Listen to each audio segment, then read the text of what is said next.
Rever Boom Blaster as well falls on middle. Peanut Brain attempting the revival. Are they gonna get it? They do get that, but Ruka is dead. Core Guard, though, from Red about to fall. This could get a little bit crazy. Tempest down state. Both supports down, I think, on both teams. Who's gonna get that cleave out there? The Elementalist tries to hold on Peanut Brain in the down state. They've got to get this res. The Core Guard died, but oh no, it didn't rally, unfortunately. It looks like, I think they died at maybe a little bit before the other ones went down state, so no rally happened there, and Red are able to snowball the team fight. However, somehow, some way, the sound has gone, but now it's back. Prince Arslan in a little bit of trouble here. 5k health, 2k health. The Tempest actually about to kill him. The Tempest is going to finish him. I missed the monthly automated tournament in December. But, fortunately for you and I had a knight in shining armor record it so that we can actually watch it together on the replay here, guys. We're not going to miss it. We actually do get to see the tournament. That means you will be able to see firsthand what exactly happened. I actually haven't seen this before, so I don't know who won. Very exciting. We're going to find out together right now. This is going to be a little bit strange because, of course, I'm not in control of the camera, so we're going to have to try and commentate the action as it happens by our cameraman, Roy, right here. But obviously, big shout out to Roy for helping me out with this in particular. I'm just kind of looking at some of the teams here in the first round. Yes, guys, this is full React content. Honestly, I honestly understand why streamers love this stuff. I'm not doing anything, you know, hands are off the keyboard. I could be doing anything. I could be wiggling around right now. Zero effort. Here's the French. We got Zealith. We got Esprit on his alt account. You got Reich and you got Draza. I'm seeing a lot of, we're seeing a lot of fun stuff here, guys. Okay, we've got the Catalyst in there. We got the Vindicator, Spellbreaker, Untamed, Tempest. All of those, honestly, are definitely some of those top picks that we're seeing a lot in PvP right now. So no surprises there whatsoever. Ah, look at this. We have a brand new streamer. Well, not exactly brand new, but we have a relatively new streamer here on the left-hand side, guys. It's Son of Zeus playing with Gormless Hero, Mio, Baxter, and I have no idea who that guy is. Okay, he's like an amoeba. Okay, Pseudo the Amoeba or something like that. I don't know what the hell that is, but we've got that going on there. Where's Team Barcode? Are we going to Team Barcode right now? We've got multiple Hardstuck teams. Hardstuck big in on PvP, guys. Did we already see Team Barcode? I don't know. We got, yeah, Ultra Cum is in there. You know, like, the very appropriate name. We absolutely love to see that. You know, that's exactly what you want to see in your PvP names. It's good to know that the players really take the game mode seriously and give it the respect that it deserves. But yeah, that's probably going to be one of the biggest storylines, actually, of this, is going to be watching Ultranum go up against the French, alongside with Barcode there as well. That's kind of what we saw last month as well, actually, was this kind of, it was almost like a three-way, like a pain triangle, right, okay, where Ultranum played into Barcode, right, and that went a certain way. The French played into Barcode, that went a certain way, and then you had the finals between Barcode and the French, where the French, of course, were able to prevail. So let's see if this time it will be Barcode's time to shine. You know, in my opinion, the most exciting storyline in PvP right now is Team Barcode. In my opinion, it is only a matter of time until Team Barcode wins, right? They're just going to keep going and keep trying and improving. They are going to eventually win. They do have to contend now with Ultranum, though, and that actually is a big problem because, of course, it was kind of like almost like a 1v1 for a while. It was basically Team Barcode versus the Frenchies, but now it's a 1v1v1 with Ultranum coming back into the fold. Of course, we have Hollowsmith kind of coming back into the metagame a little bit, and of course that's attracting Floody, one of the key members on Ultranum, to return into play and do that. You know, some of the other members of Ultranum, I think Kran and some of the other gamers from the Guild Wars 2 scene, they're playing WoW right now. Can you believe that? Complete betrayal. Actually, I'm not sure if Kran's playing, but I'm pretty, yeah, Angels is playing. I think Misha's playing WoW as well. Abindo's playing WoW too, actually. They're out of control, okay? They have disgraced the game. They're traitors. They're not allowed to come back now. But anyway, here we go. This is a game. We have Team Barcode in the mix. Look at this. Double Fifa, Maya, and Bloodlust with the O's replaced by X's and a V. See, this is how you know you're playing PvP. You got Floor over there, you got Demolish, and you got Enigma. So not exactly the same roster you saw from Barcode every single time, but a little bit similar here, okay? A little bit similar. And it's, of course, the Vindicator. Look at that build. Oh, don't you just love to see Salvation, the Salvation trait line, guys, on a DPS build? That's just fantastic to watch. It really is. Okay, yeah, obviously, this game here early on, Barcode, they're going to have a pretty convincing victory. A lot of these games in the first round, it's going to be looking at who's who. And now we kind of go into the Ultranum game. And it's going to be Floody Berserker. You might know Berserker by his previous alias. That's Pain. For those who don't know Pain, one of the top thieves on EU. Now under the new screen name, Berserker. Chunsu, super old school support player there. Playing on Tempest, and Zintrex and Gauntlet both on the Spellbreaker. Gauntlet, of course, highly known for Necromancer gameplay. Now we're seeing the Warrior too, but Gauntlet is actually a bit of a multi-classer. Plays Rev, plays Warrior, plays Necro. All that kind of good stuff. So not too much of a surprise to see him flex a little bit here. It's going to be Berserker on Thief. Yeah, there it is. It's going to be on the Daredevil. And, you know, Thief is actually a little bit weird right now in competitive play. For the first time in a very, very long time, Thief has kind of fallen out of the metagame a little bit. Everything is pretty tanky, and Spectre got nerfed pretty darn hard in PvP. Didn't really get buffed again like it did in PvE, but in PvP, Spectre got absolutely walloped. And even though Daredevil is still fast, Thief is still fast, right? You can move around and decap and map control pretty effectively. The problem with Thief right now is that you don't really have enough damage to actually break through the current meta.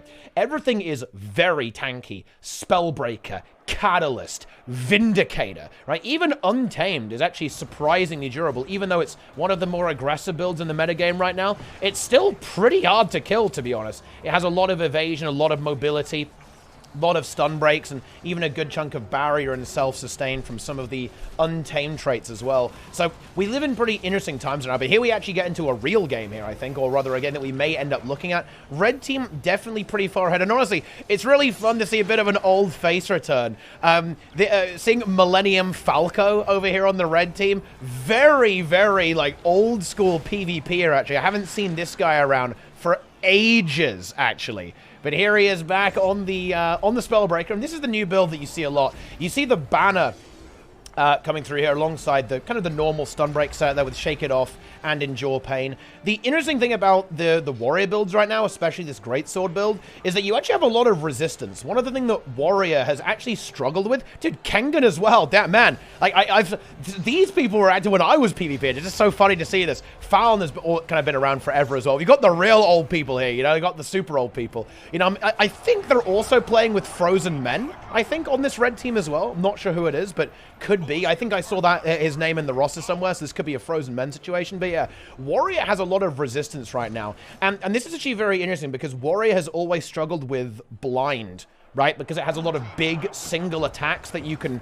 cause the Warrior to miss with. But of course, resistance means that you can't be blinded, right? And now that you have resistance whenever you dodge, and you have some resistance coming through from the banner as well, that's actually pretty interesting as well. It's pretty interesting stuff. Yeah, indeed.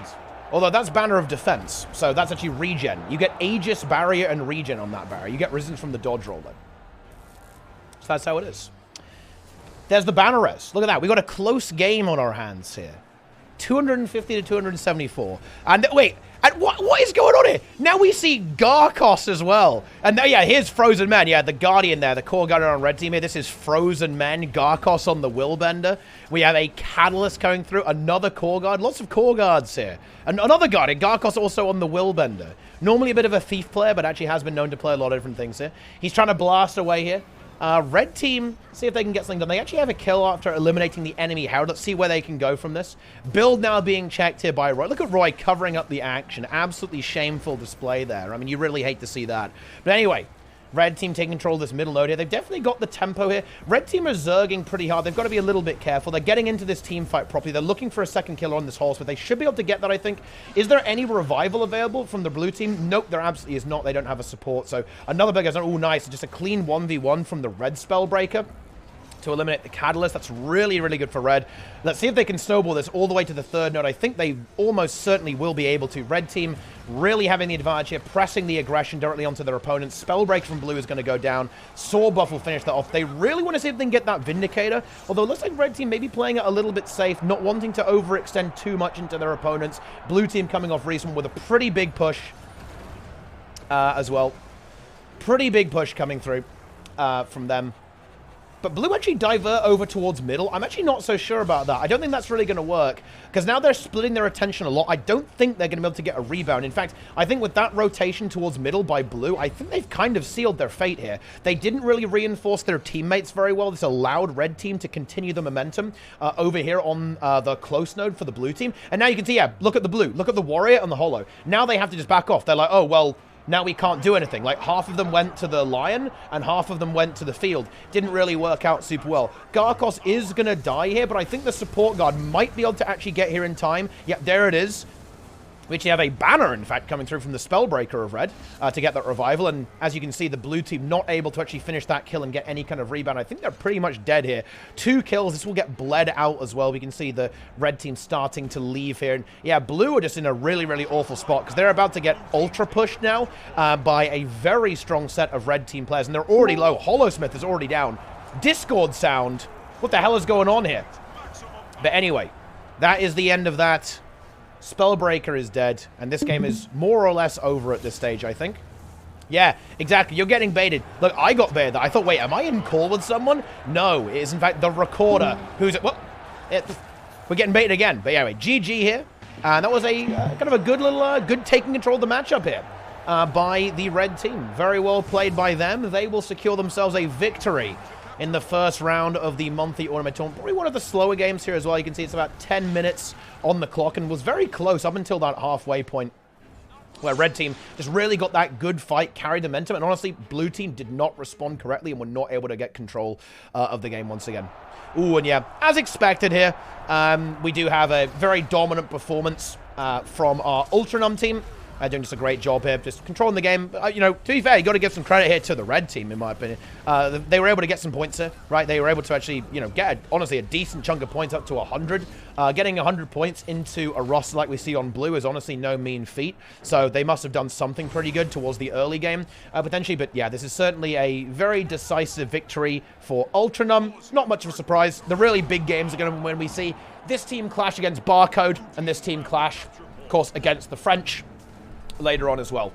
So we'll see how that one goes as we go into the second round. It's kind of that second, third round is where things can start to heat up a little bit. And, you know, funnily enough, I believe this is a 6-rounder. I'm not sure, actually. Well, maybe not, actually. It is December. But honestly, it's surprisingly active, right? There's a lot of good teams. You know, Guild Wars 2 PvP right now, and honestly, PvE as well, just the competitive scene, it's in such a bizarre, surreal state. Even though I feel like the game, you know, the actual ranked environment is a little bit low population currently, it always seems to me that the competitive scene always manages to kind of cling on for dear life, right? And clings on to survival, you know what I mean? There's always a good chunk of teams willing to go for that monthly, and I guess it makes sense, right? In fact, if you think about it, you should go for the Christmas monthly, right? Because there's going to be less people in it, right? Because everyone's being festive and celebrating. It's the perfect time to get in there and win your monthly automated tournament. But of course, the French will be waiting for you almost all the time. Anyway, that is going to be the end of that. And this is going to be a victory here, of course, for Ultranum here. Yeah, I don't have the NA recording. I'm actually really curious. Honestly, let me know in Twitch chat right now or on the YouTube comments if you'd like me to actually start doing a double cast of EU and NA, because I could probably do this every month and just get an NA recording and cast NA as well. You know, NA is a little bit different. It's not quite as competitive as EU, and this is mostly not necessarily because the teams are even worse, by the way. It's actually because one team is just so dominant. In particular, Team USA is so dominant that it's just a little bit less competitive, because that team is significantly ahead of the other rosters, where on EU, a lot of other things are things are quite smushed together, a bit more scuffed, essentially, right? You can see here Santa Roy, by the way. Look at that. He's got his Santa costume on there, on his Guardian. We love to see that. But anyway, that's not the point. I might try and do that, because one thing that I really feel strongly about when it comes to PvP is I think it's really important that skilled players get highlighted and celebrated. And to be honest, I think the way to do that is, in fact, by casting it, by commentating it, by bringing these players to notoriety. And I think NA has actually really lacked this attention. You know, NA has always been the server that hasn't been commentated nearly as much. You know, back in the day when we had Georgius around, he was, you know, commentating a lot of EU automated tournaments, highlighting the EU scene. I've always casted the EU scene, and part of that is because the EU one is just a little bit more competitive, right? That's where there are more teams, more high-level teams that actually play, but maybe I should get off my lazy ass and go ahead and do NA as well. The only thing about that is, though, is I'm not sure how I'd actually format that. Because do I upload 2 videos and kind of spam you guys a little bit with monthly automated tournament gameplay every month? Maybe like 1 day staggered or something like that? Or maybe, you know, 2 days, like a gap in the middle, right? Like a PvP video, a non-PvP video, then another one, then another PvP video. I don't know. Or maybe I do it in one giant one, but then that's like a 4-hour video of both automated tournaments. I mean, that's a meaty one. I'm not sure if I really want to upload that, right? I don't know. I'll have to think about it, but let me know what you think. But anyway, here we are into the next round. Here we go. And actually, we've got a pretty competitive one. I actually don't know. And this is, in fact, the first round. We're going to timer here in the first round. Actually, it's 1 minute left on the clock. Blue team, well, they've actually guaranteed 1 at this point. This is one of the slight disadvantages, of course, of having a timer on the match, is that blue team have won. The game is not winnable for red. Again, they only have 1 minute and 20 seconds for red team to win. And you can only get a maximum of 90 points in a minute. By having all 3 nodes captured. That's just the way it works. Of course, you get a few more kills to accelerate that, but realistically, you're not going to get that many kills in such a short space of time unless the blue team completely trolls. But yeah, blue team going to get away with this one on a timer game. An absolute slugfest here. And this is a bit of a consequence here, actually. A bit of a consequence, right, with everything being tanky, because honestly, it's a very beefcake meta, in my opinion. You know, I mean, if we look at the blue team, right? Double Spellbreak, a Vindicator, and a Support Guard being thrown in there. Oh, yeah. That's hard to break through. And red team actually has a lot of DPS. We have a Hollowsmith, a Mirage, Catalyst, a Harbinger as well. There's a lot of DPS there, but it's just not enough to break through this stuff. Quite on time here, as you can see. And even though red team are actually getting control of the map, it's not going to be enough to win this game. It's going to be pretty close, actually. As you can see, the double cap from red, now the triple cap, in fact, is really coming through. Looks like a spell break from blue will be able to neutralize at least one of these nodes to slow it down a little bit. But again, there's only 10 seconds left, so it doesn't matter that much. But yeah, there you go. The Hollowsmith is not enough. He stops playing, knows the game is regrettably over for the red team. Ambra pumping away like that. And actually, this time around, I guess, you know, Ambra would normally be playing on the Ancient Contenders, right, I think? But not this time around. Not this time around. And that really must be the end of the first one. Let's see how many rounds this is. Let's see if Roy has a look at the UI here. Show us the UI, Roy. Do it. Show us. Don't run around. Here we go. How many rounds? It is a 5-rounder. Yeah, that does make sense. I thought it was 6, actually, but it's not. It isn't. Ah, we actually have Ultram versus Nezio. Yeah, this could be a pretty good one here, I think, potentially. Nezio often comes up with a pretty decent roster. Let's see what we actually have here. Ah, yeah, we do actually have ourselves a solid setup here, but they are running the double thief, and that's very interesting. I mean, honestly, if you're going to run a double thief, this is probably the place where it can work. A massive map here on Temple could be advantageous. Double Spectre. You know, the Spectre is definitely probably the thief spec that seems to perform the best right now.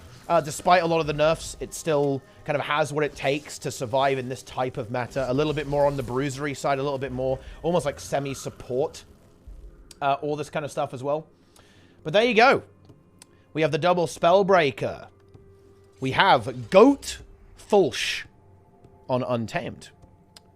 And of course, the standard build here. Looks like it's the normal build. Got the pistol whip here coming through from the Spectre. And that'll be the Scepter. You know, it'll be Scepter pistol as well, right? Scepter pistol and sword pistol. I think sometimes people run sword dagger on that setup as well. And then the warrior builds. The warrior builds are just the standard one right now. It's the new build, the new defense trait line, incredibly good because, you know, the defense trait line is a lie, guys. Like, almost every trait in the defense trait line gives you a lot more damage, and you kind of just rely on the passives for a bit more sustain, right? And the passives will give you a lot of healing. That new adrenal health is so powerful with Spellbreaker, because the way it worked previously, right, is that you get 1 stack of adrenal health, if you used a level 1 burst, which obviously meant it was quite slow to build up that adrenal health stack, whereas now you get 2 stacks when you use a level 1 burst, and it stacks up to 4 times. So you can basically quickly build up that passive regeneration. Apparently we're not watching that game. Wow. Wow, Roy. Okay, look, honestly, guys, the cameraman, unbelievable. Okay, unbelievable. Anyway, we're checking out some of the games, I guess, and yeah, here's another one with the Frenchies. It's Son of Zeus, Gormless Hero, Mio, the Amoeba, and Baxter on the Tempest as well.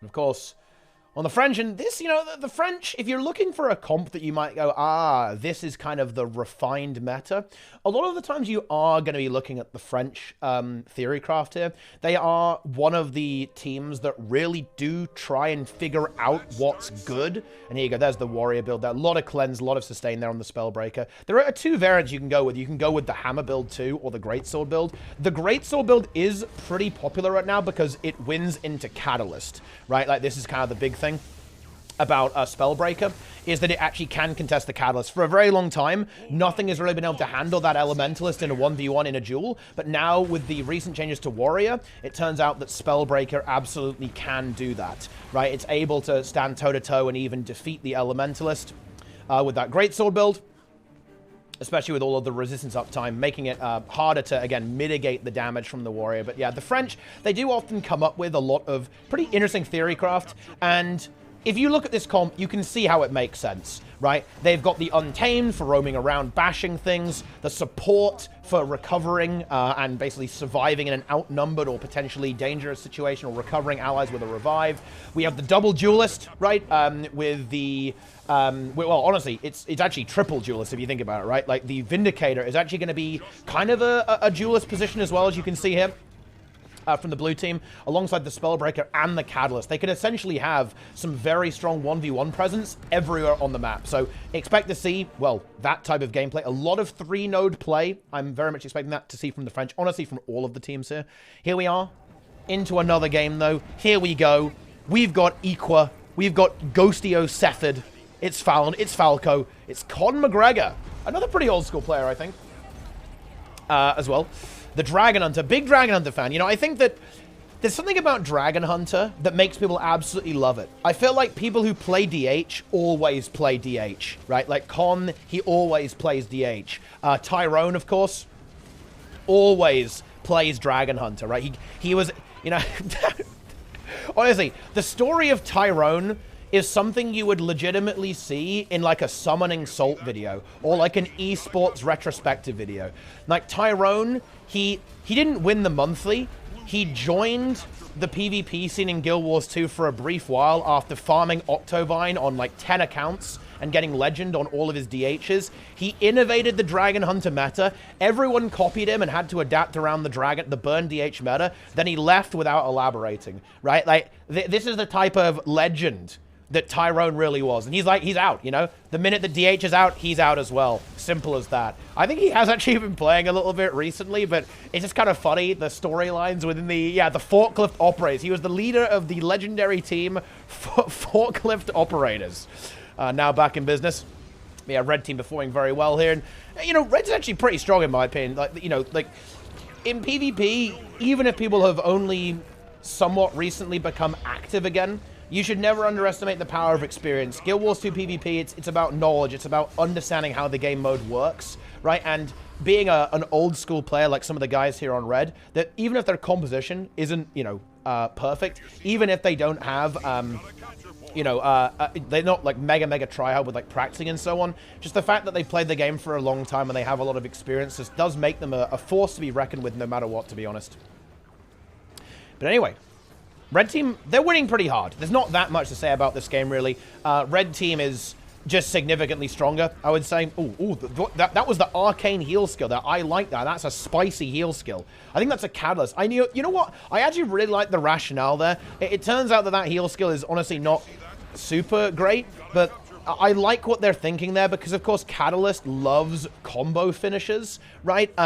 It loves blasting fields to get additional auras and so on, and of course, it has a lot of combo fields as well. So going with a healer that is a blast finisher, I actually kind of like that. That's pretty, you know, I like the thought process there. I think that makes some sense. And anyway, let's go back into this game. And yeah, this is the game that I did think was going to be a bit spicy, and it's relatively even. Definitely Ultra None taking the advantage here. With a, you know, they got the top buff there, getting that stillness, getting a lot of extra points. Well, we do have Chunsu in a bit of trouble though. Yep, Chunsu goes down. And I think Zintrax is not exactly a happy chappy either. We do have this Spellbreaker 1v1. It is on blue zone. That's good. Oh, we have a res here. Funny going to go for it. I think he's going to get that too. As all under control, the Deadeye is going to get shut down. That rally Shinsu. Oh, that's a big recovery there, actually. That death from the Deadeye, incredibly unfortuitous for the red team. Completely inverting that scenario. Now it's a kill up in favor of red. We're getting the smooth pan cam here. Yeah, that should be a big stabilization point here for blue. Now, we do have the Spellbreaker jewels kind of going on the side nodes here. Let's see what the Thieves are going to do. Looks like both Thieves have actually got the same idea. Deadeye and Daredevil now going to plus into their Spellbreaker here on the Temple. In fact, both teams starting to converge over in this general direction. Gorn, I think, is... Ooh, he's not that fine, actually. He's got full counter, but yeah, it doesn't actually get you... Didn't have Endure Pain, so couldn't survive that. Chunsu has no glyph here. Is this Reservoir? I think that's going to be very difficult. No way with the Untamed coming in there. So, blue team not able to save that. In fact, Berserker in a bit of trouble here too. Does have the stealth. And Daredevil still very slippery. Not the hardest, not the easiest thing in the universe to kill. Still has the Dagger Storm too. But blue team were able to grab middle node during all of that. And red, they didn't manage to convert that. In fact, Chunsu is going to hold the line into the Warrior until we have a respawn. I imagine we're going to see Gornet simply rotate over to the Temple again. Oh, and Zindrax wins his 1v1 straight, actually, into the Warrior. I don't know who that is on the red team there, but it's... So well played there by Zindrax. Of course, Zindrax, definitely one of the more famous legendary Warrior players. So not a surprise to see him doing very well on these duels. Grabs that node up, and of course, in a meta like this, those 1v1s are super, super important, right? Like, where you do have these duels going on all the time, surviving that 1v2 when you get plussed, or of course, just straight up winning your 1v1 is going to be incredibly impactful in the meta. Basically, surviving the Roma from your opponent, or just beating your opponent is going to be very good. Now, here we have Berserker, just stalling the bottom buff here, and yeah, looks like he might be able to keep doing this. He does have a lot of stealth uptime, still has Shadow Step 2, cooldowns are coming back, and yeah, red are not going to get this, and honestly, this is pretty painful for red here, because the Deadeye is locked here, and the Untamed is also getting bothered. Ooh, unfortunately, Berserker does get killed here, which isn't ideal, but he is stalling these two players for a long time. You can see this is painful, this is very costly, and Gornet's going to make it in time. So honestly, I think a worthy death by Berserker, because that got so many points for the blue team with two very powerful damage dealers essentially removed from the map. I think that worked out very well, especially as Gornet was able to make it here. And yeah, he's got full cooldowns, so he's not dying anytime soon. He's actually pushing the 1v2. He's actually not happy with just, you know, stalling the 1v2. He wants to actually find a kill. Of course, Spellbreaker is actually really good into Ranger, so it's not a surprise to see Gornet pushing here. Ranger has a very tough time into Warrior currently. Apparently not tough enough, though. The Deadeye, it does pew-pew him, and he is dead. Chunsu is also dead, too, although, you know, 1v2, it's never going to be a bit of a, you know, it's going to be a bit of a challenge, no matter what. Looks like red team are going to get the bottom buff. Oh, do we get, was that a Vengeance? It is a Vengeance. Wait, he's going to go for it. Gornet goes for it. Nah, there's no way. Does, of course, stall for a little bit longer. In fact, wow. Does manage to stall long enough for Chunsu to arrive here alongside Berserker again. This is a very... people really want this tranquility. People really go over this one. That is extremely funny. You love to see that. And red, they've got themselves a double cap. They do need to push this third node, though, because if they leave this in the controls of blue, then they are going to lose the game. And Fuddy and Zintrax now both here. This is a lot of damage. I think the Warrior from red is really going to have a tough time, as the Deadeye is not going to be able to stay here. We'll just get bullied so hard if they're trying to contest onto that point, and this is now really scary for that Spellbreaker. Fuddy actually does kind of fall off the edge there. Is now going to back away instead, but blue team have solidified their hold over this position here. And we have another Warrior 1v1 again. I think that's Zintrax dueling on the middle node there. Let's see how that one's going to go. This 2v2 is probably, well, I think actually Red might eventually be able to kill it, although maybe the Tempest is just barely tanky enough to hold on forever, actually, and there's maybe not quite enough sustain from Red to hold on, but in general, there's not going to be a huge amount of damage from Blue, but it does look like Chunsu and Berserker are making it work. They're pushing for that kill onto the Untamed. Let's see if they can find it. Might be difficult to actually finish the job. There are a lot of barrier coming through from the Spectre, but again, this is a story about one node. Just that altar is essentially going to win the game for the blue team right now, especially with the warrior now pushing over to the temple simultaneously. So blue are going to have to go ahead and win this one relatively easily, I think. Well, not pretty close, actually. I think relatively easily. I think relatively easy from this point, but the game certainly as a whole was definitely not relatively easy. That's for sure. Yeah, Zintrex over here, Gornet on this side. Actually fully gets the node, actually. Which is certainly not ideal for Red. And yeah, they're basically dead at this point. Both of those warriors, they're essentially at the point where they can just die on node. Looks like Flooddy's yoinking the stillness too. Oh yeah, ow. Yeah, he is able to steal that, while the red team is outnumbering that warrior over there on the altar. Looks like the warrior is going to be able to hold too, actually. Not dead just yet. Flooddy going to go down to the bottom, just to make sure they don't get this, but the game is already over, so it does not matter. Boom! Oh, thank you, Discord. Yeah, enjoy that, guys. Honestly, you know, I think what we're going to do, I'm going to edit in more Discord sounds throughout this. Like, you know, there's not enough. That's my complaint here. There's a few of them, but we need a few more. Yes.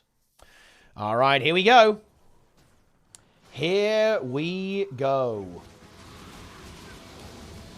Did Guild 2 veterans actually see just from the animations and effects? Of course, yeah.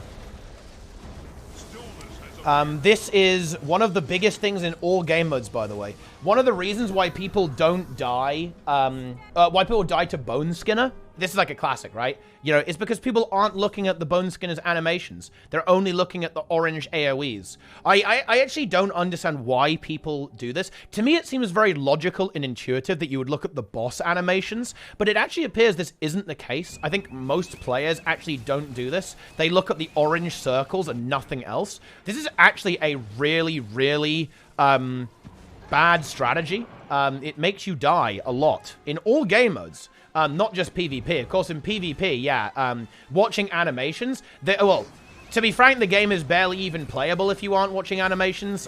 Certainly not when you get to kind of mid-level, mid-high level.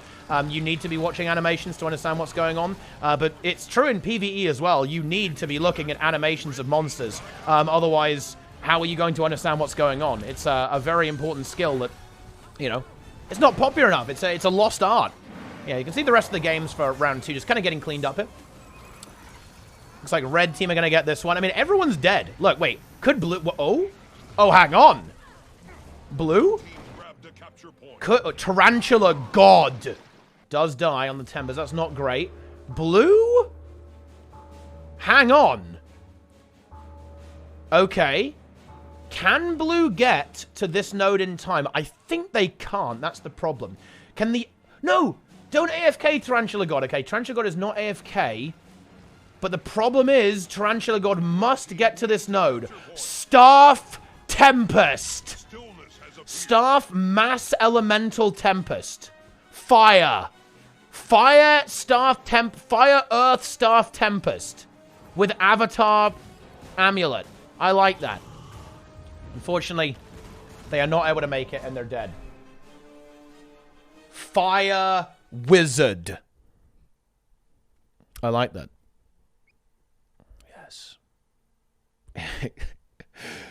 Yes. Yeah, that was signet trait with no signets. That's unfortunate, guys. It's unfortunate. It's a classic mistake. You've got to watch out for that. Make sure that your traits actually do something. Let's see if we can spot any exciting matchups. So we have Barcode into Blue Wiz. Where are the Frenchies, though? Let's see what we've got here. We have Ultra Cum in...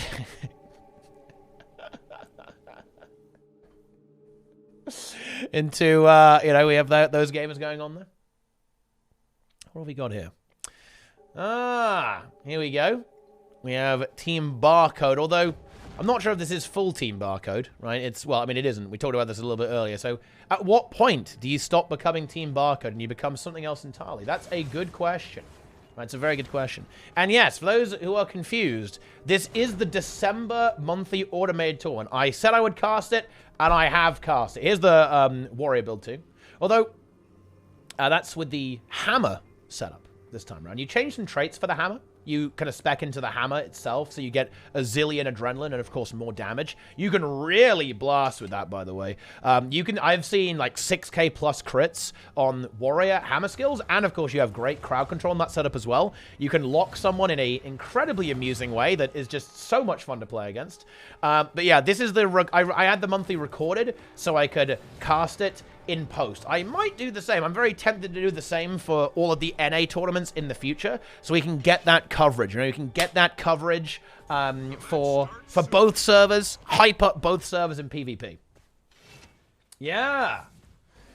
I wonder who wins. I don't know. So you don't spoil me, guys. Don't spoil me. I have no idea. We'll find out soon, though. In this monthly automated tournament cast. All right, then. Here we go. Now, I think red team are going to be pretty favored here. They're going to be pretty hard favored, I think. But we'll see what blue can do. You know, these are certainly some competent gamers. They've got the, you know, they've got the double untamed. They've got the warrior. They've got the weaver. And, you know, weaver really has kind of fallen out of favor, more because of catalyst than anything else. To be honest, right? Like, you know, it's not that weaver is necessarily like complete trash. It's probably, you know, it's not exactly kept up with the meta, I'd say, but it's certainly playable, of course. But catalyst, that's where the LE gamers are at right now. Ooh, Kreger Gaming immediately getting picked off there on the untamed. Master of D Universe in a little bit of trouble as well. And kind of playing the old school weaver build here is Isis. Master of the Universe gets the heal skill off. Is that going to be enough, though? Let's see. Looks like the answer actually is yes, at least for the time being. Trying to hold on, being chased down by a war, but the Thief plussing in there might be the end of that warrior. Meanwhile, red team just continuously taking control of the map. And yeah, this is not... This is a little bit rough, okay? It's a little bit of a rough one. Enigma holding the 1v3. Does die, actually. Don't think there's a revival for that either, actually. Don't think Bloodlust can do much about that. No support, of course, from red. So without that support, not much can really be done. Maya and Bloodlust, the double Thief comp here. Won't be able to push into this, although Floor should be able to hold off. Now Maya moving in, trying to go for a kill on the support Guardian. It's a pretty good target, right? Pretty slow and fat. Will be quite easy to chase down and just focus. Although, this is not really going well for blue. They're not able to push this aggression. They aren't able to get a lot of damage here, and they're getting punished. Right? They now get some bit of damage onto Floor, though, but the warrior should be able to wriggle away somewhat effectively, I think. Yep, is able to disengage. Meanwhile, the Untamed from blue actually dies here. Can Floor hold on? No, but is the rally going to happen here? Let's see. Yeah, Demarche is going to go for that revival. Will not get it. That should be right. Oh, are you kidding me? The stomp came through at the very last moment. That is absolutely disgusting from the red team. And I think that actually might kind of signify, in a way, the end of the game, because this team fight is probably going to collapse in favor of red now. Yeah, you can see them just going crazy. They've completely split up the blue team. They're isolated from each other, and red mopping everything up. That is basically going to be game. It is going to be game. Over to another matchup now. We have... Oh! Yeah. Ouch. We have a full team wipe, in fact, for red, with Lady Soraya, Red Barret, Wani, Daemonofuge, Killstill, and Aileron White Rose. Man, RPers. I like it. Wait, honestly, everyone is an RPer in this game, guys. Because on the blue team, we've got Melandri Lack Gale, Gestalt Epsilon, and Lederlappen Batman. Right? Like, what is going on here? Okay? That is, that's pain. They're also dead, though. Oh, this is Frozen Men, guys. By the way, this is Finland Winland, also known as Frozen Men. One of the most legendary Guild Wars 2 ranked players of all time. Very well known for queuing Minion Mancer before it was good, and hard carrying games at 3 a.m. That is his way of things. Frozen Men. Wow. Incredible stuff. But yeah, Finnish Mafia, kind of cleaning this up. This is a very clear-cut game here, I think. This is game over. And, you know, it's still early on in the tournament, so a few games are a little bit of mismatches, you can see here. Yeah. Oh, it's a Swedish name for Batman. Ah, interesting. So he's called Batman then. I didn't know that. Well, now I know, I guess. Okay, next. Ultra Cum.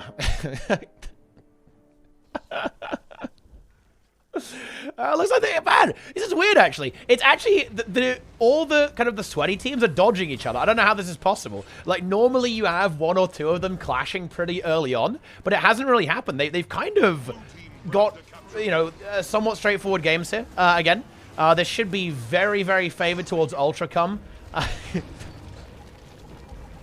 I'm not going to call them Ultracom. I'm sorry. Look, this is a family-friendly stream. This is a mature audience. Right? Everyone here are adults and are not amused by such things as calling your name Ultracom. Right? That's not funny. Right? How is that funny, guys? But anyway, Ultradom, they're just going to push across the map and pretty much clean this up. Zindrex being plonked down here on the docks. I think we have the other word, Gornet on the Bazaar. Just dealing with the Catalyst over there, I think. Yeah, in fact, has already won the 1v1 into the Catalyst. And they'll be getting themselves a triple cap fairly early on in this matchup. And yeah, Red, it's going to be a little bit of an uphill battle from here, right? Bell in 1 minute. They still have 3 people bleeding out on map. Oh, Floody already goes for a big pull and actually starts to kill Jack Daniels Rye here as well. I mean, this is very, very bad indeed. They're essentially going to get a little bit spawn camped here as they're already going to be pressured by the time their teammates respawn. In fact, they're going to be dead before their teammates respawn by the looks of that. In fact, yep. In fact, they are downstate right as the other members of Red Team are coming back. And this is never where you want to be because now, again, this is where you've got to be so careful. Like, what you want to do in Red Team situation, you just relax. You take the, you know, you take a little bit of a relaxation situation and you wait for the full regroup. Otherwise, you just get staggered like this and you instantly lose. Right now, looking for a closer match, I think. It could be Zeus into Death Gun here. Let's see what we got here. Here we go. All right. Here we go. And this could be an interesting game. Ooh, contest that. Yep, Bella's contested here by the red guard. Oh, they might regret that, though. Does have renewed focus to hold on for a little bit, but already took a lot of pressure and support guard. Once it runs out of cooldowns, it's very, very dead. And there might just be a little bit too much from the blue team over here, actually, to really, for the red team to contest into that. And yeah, I think we are going to see that core guard die. Meanwhile, over here, we have red trying to get a kill onto the Chronomancer of blue, failing to do so, actually. That was a loud bell, right? I heard that. That's for sure. Yeah, blue. Mio, you know, look. Do you guys know how you can tell that Necromancer isn't that great for competitive right now? It's because Mio isn't playing it. That's all you've got to know. It's going to be the Hammer Catalyst, although, to be fair, actually, Mio does really like this build. Plays it a lot, actually. Really got into it when EOD came out, of course, and when this build started taking PvP by storm. But there's also play a lot of Necromancer too, but I think blue, they're in significant control of this game. I mean, there's some solid players on red, but they're not really getting that much done, and blue are just getting ahead in the game. You know, Druid is actually, it's kind of like surprisingly good. Maybe not for competitive play, but honestly, Druid in ranked is quite strong, especially with some of the new glyphs, right? You can really res people pretty nicely, actually. Yeah, oh, yeah, we're already in that game, Roy. Yeah. Oh, but no, he's going to stay. Yeah, it's actually an interesting one. A lot of the matches fairly early on, they, normally by now, there's some spicy ones, but these are all fairly one-way by the looks of this. You can kind of see that reflected in this game as well.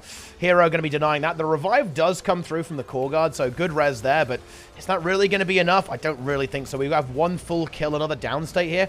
Blue can continuously push this. They're not going to have to stop here. Prince Arslan, the Mirage, very, very low. Core guard is going to be exposed. Hollowsmith very low on the other side of the map as well. And yeah, respawns are nowhere near this team fight either. You can see that red are going to have to desperately try to get to this core guard, but there's no point. That core guard is completely dead. There's no surviving this.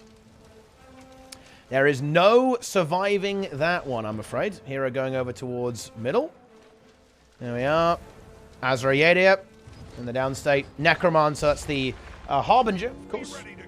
Man, you know, so many builds have got, like, hit with the hammer, right? Like, Harbinger used to be an absolute monster with the Death Magic build, but then that kind of got deleted. You know, like, everything's getting deleted, guys. CMC, he's coming for you next, right? Like, watch out.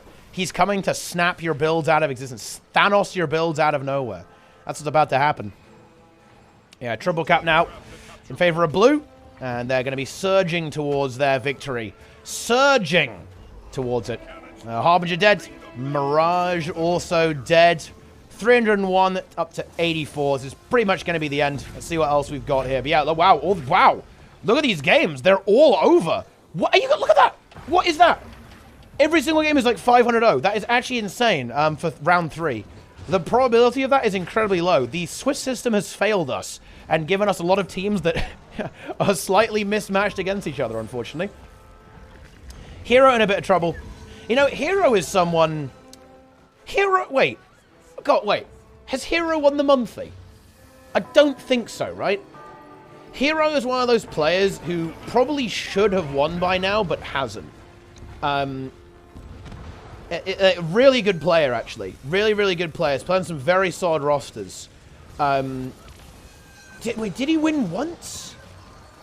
Could have sworn Heroes won. I remember him winning at some point. I can't remember, though, actually. Oh, the chat is saying that he did win. Okay, he won the Dragon. Oh! Yeah, wait, was it the one that... Oh, yeah. It was Curry King. Yeah, Curry King and Hero. Yeah. It's when it was Water Weaver was insane, right? Oh, those were the days, guys. Like, you know, like double Water Weaver every game. So much fun. But yeah, Hero, very good player, actually, in my opinion. Likes the Druid. You know, big fan of the Druid, guys. It's good. We like it. It's huge. Okay,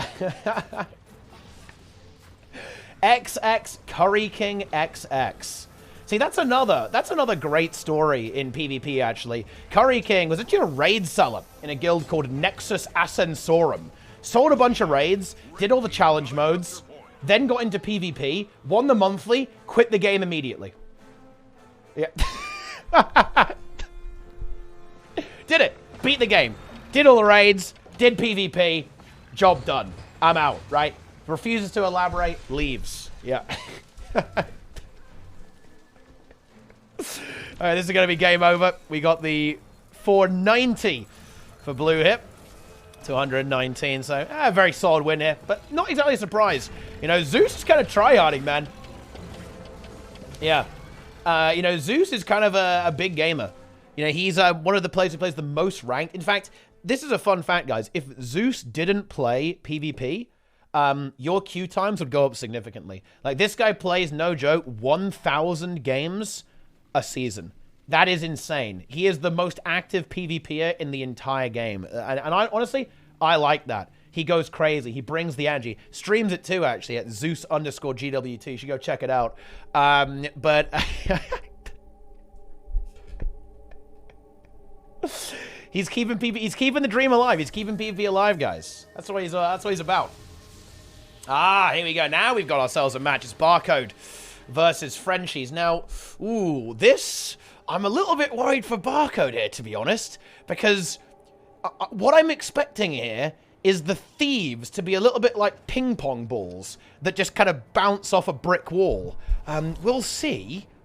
But I think it's going to be a little bit tricky to actually punch through the armor of the triple duelist thing and a support. That it's going to be a bit tricky, to be honest. I mean, we'll see if they can make it work.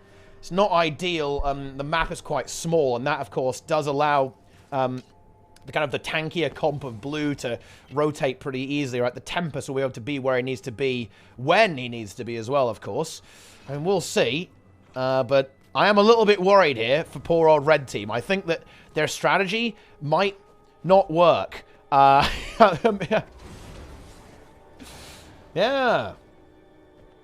It's going to be a little tricky.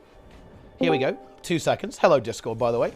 See all these builds here. Very standard stuff. You know, the things that to watch out for there are the warrior builds. In particular, that defense trait line.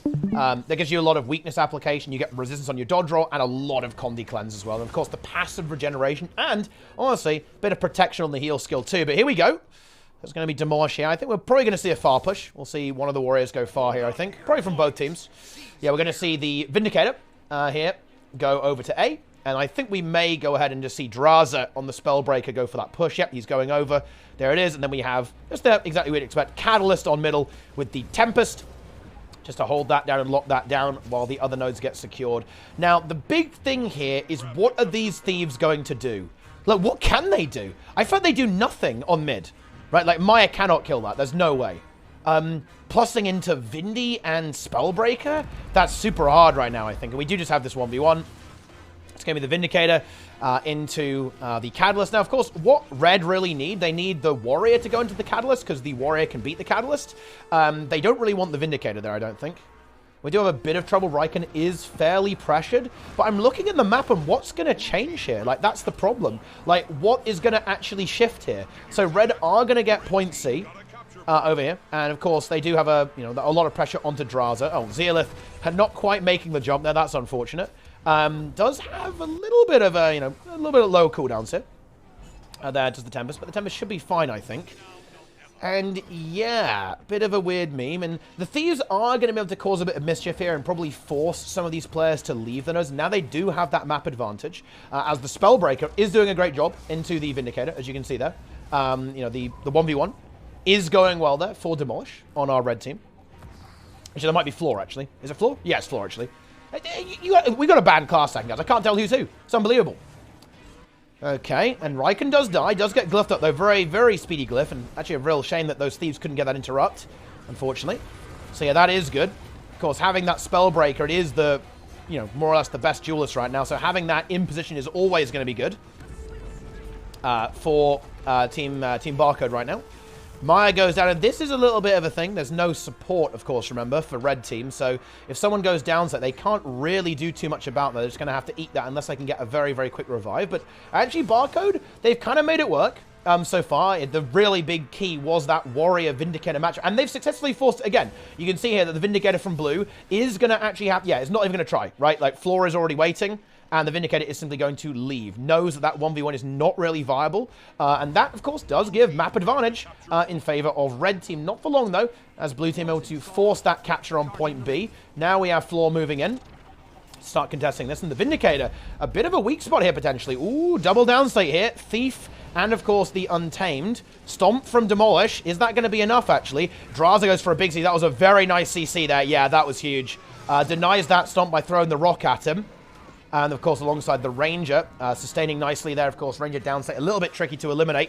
Does manage to eliminate that Thief. Thief, of course, very easy to cleave out. The lower health you have, the less health you have in downstate as well. Bear that in mind. So, stuff like Thief and Elementalist, a little bit easier to cleave out because of their lower hit points overall compared to, say, a Ranger, especially that Ranger has some of the best downstate out there. Oof!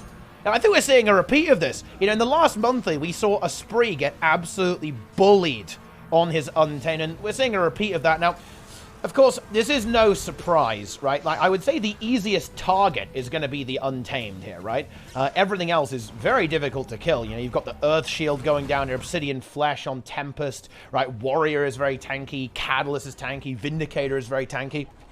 So it's no surprise that they're going to go ahead and get down to business on that. Looks like the Vindicator in trouble here too. Zealith, I think, is going to make it in time, though. Yep, will make it for the support, just barely.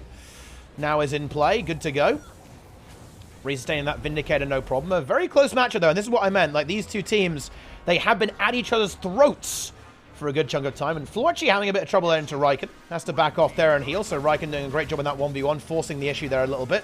Now we have the big fight. And the problem is with this, is that as long as Draza doesn't die here, this should end up working out pretty damn nicely in favor of the Frenchies. They have that support. That means their team fight is going to be good, right? They will be able to slowly outvalue their opponents. And yeah, we do see the Thief gets mushed, especially with the Double Thief, right? Double Thief is not going to be great in these really big fights.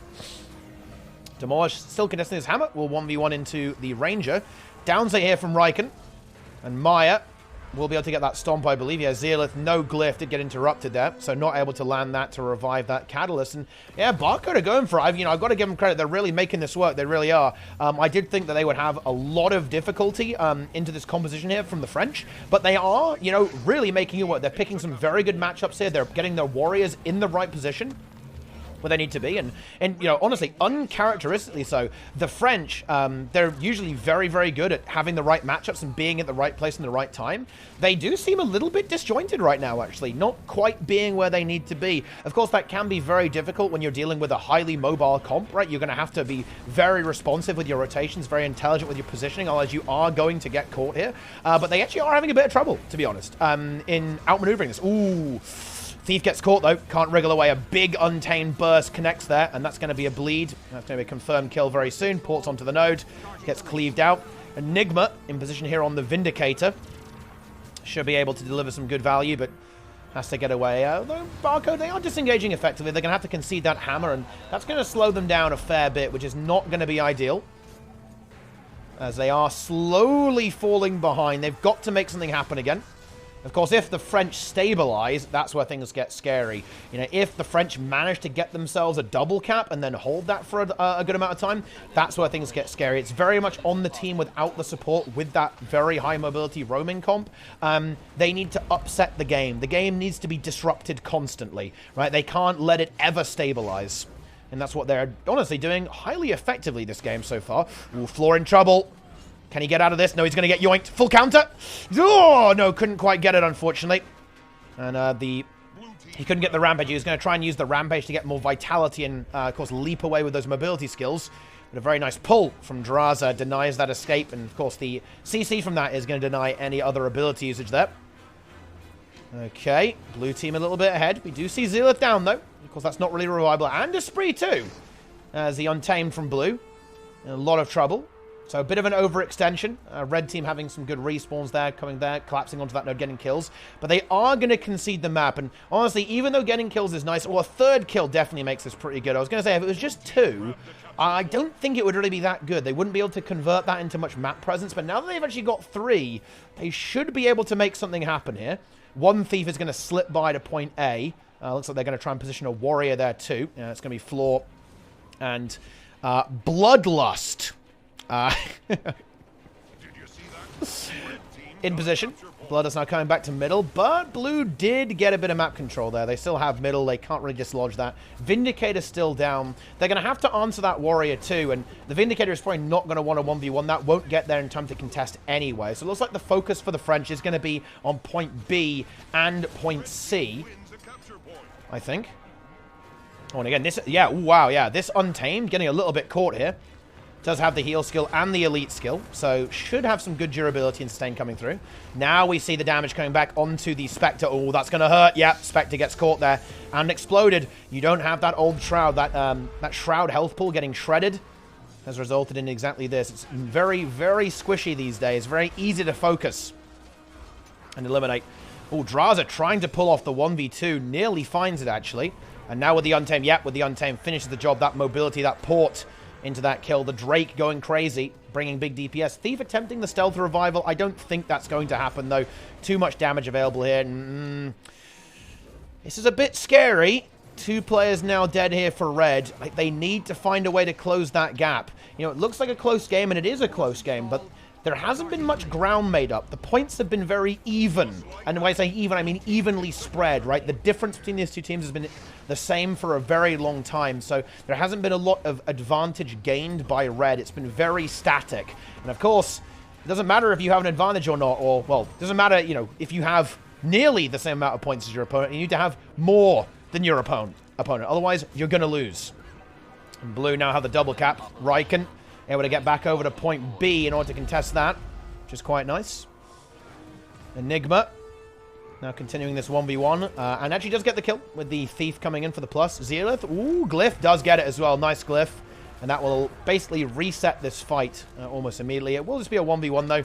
Although, no, it won't actually. The Thief is going to go back in, and that does mean that blue team have got to be very cautious. They have to get a little bit delayed. Free Skyhammer for blue is a little bit painful, to be honest, and this is starting to get to the point where I think blue's lead is significant enough that the game is starting to get to the end, especially with that Spectre now falling around just before the 400-point mark. That's not what they want. This actually is going to turn to a triple cap in favor of blue team.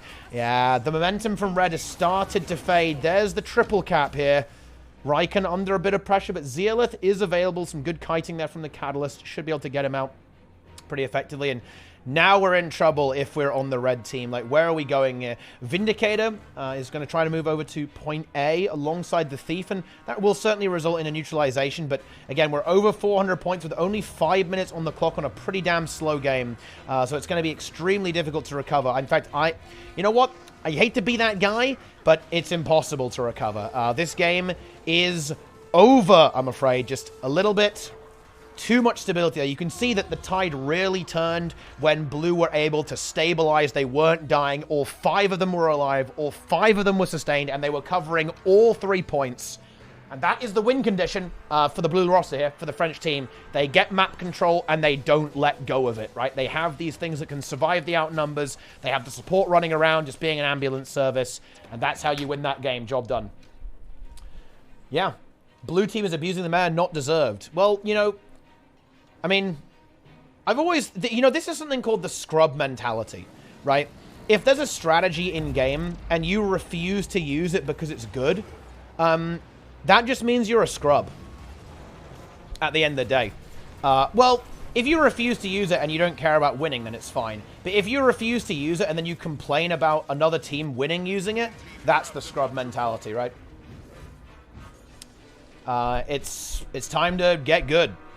It's time to get good and embrace the theory craft. Theory crafting is a big part of the game, right? It's a big part of it.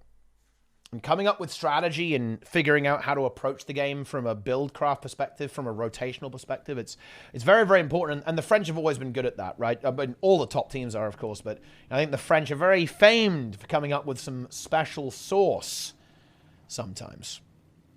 All right, then.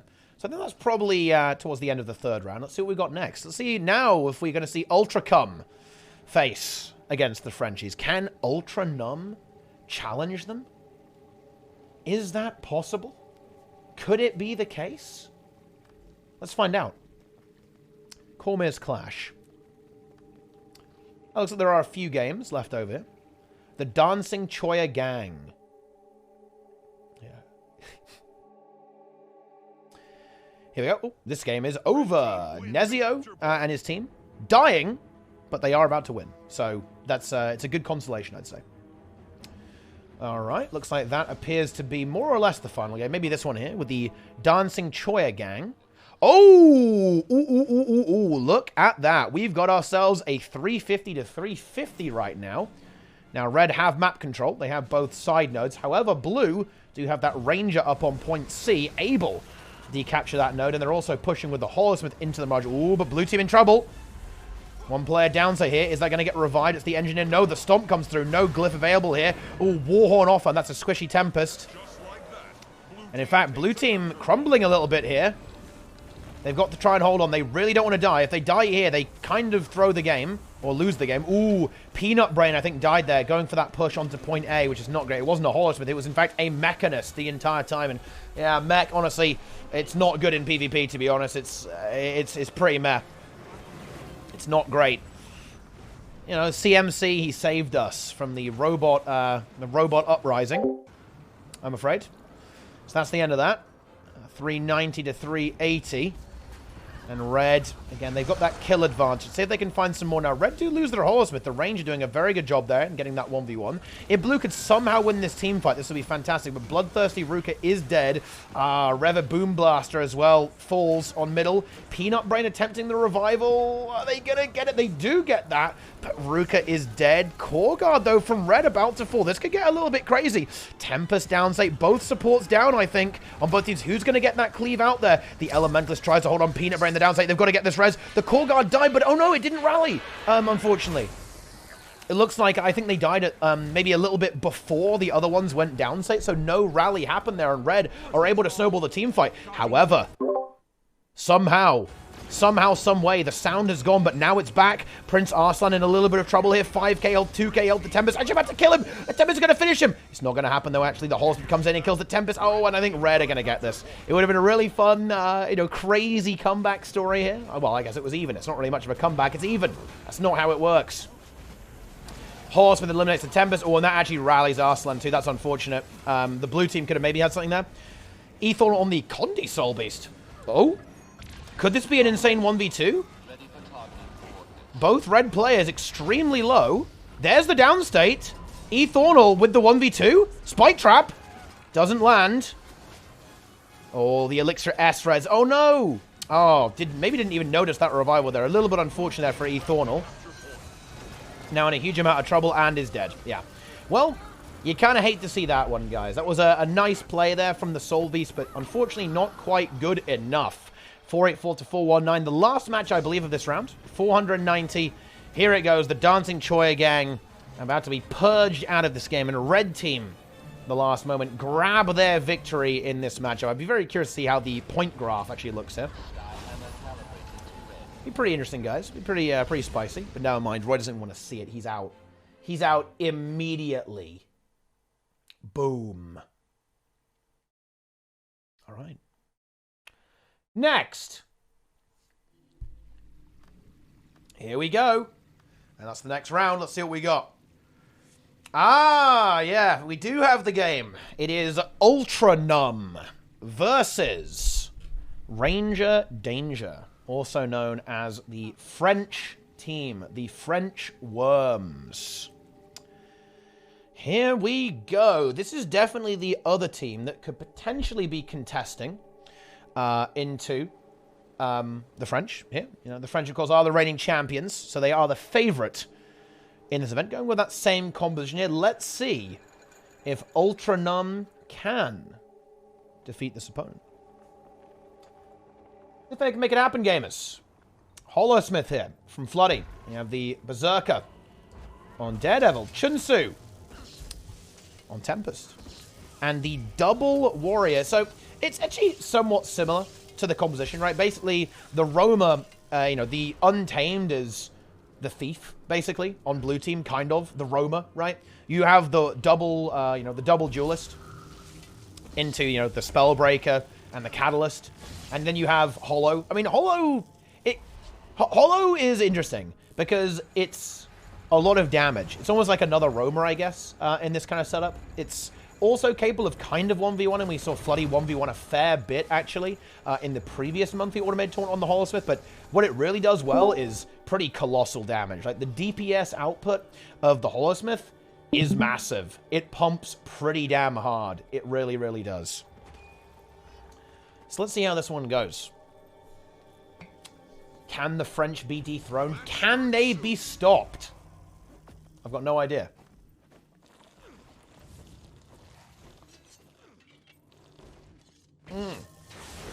Here comes the Winter Crown. Here comes the Discord notification. All right, here we go.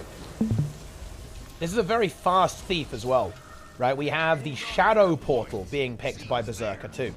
So a lot of mobility here. The ultra speed, the massive speed. And that's going to be the play, right? Instead of trying to kind of directly fight here, it's going to be a big case of attempting to outmaneuver the opponent, trying to out-rotate. It is a very linear map. Pretty small map too. So again, I think that Red Team should be pretty good here in terms of like how their composition is going to work out. The Untamed Ranger is also really, really nice, of course. On this map. It's a very wide open map, and that makes Ranger, especially with that longbow, incredibly annoying to play against.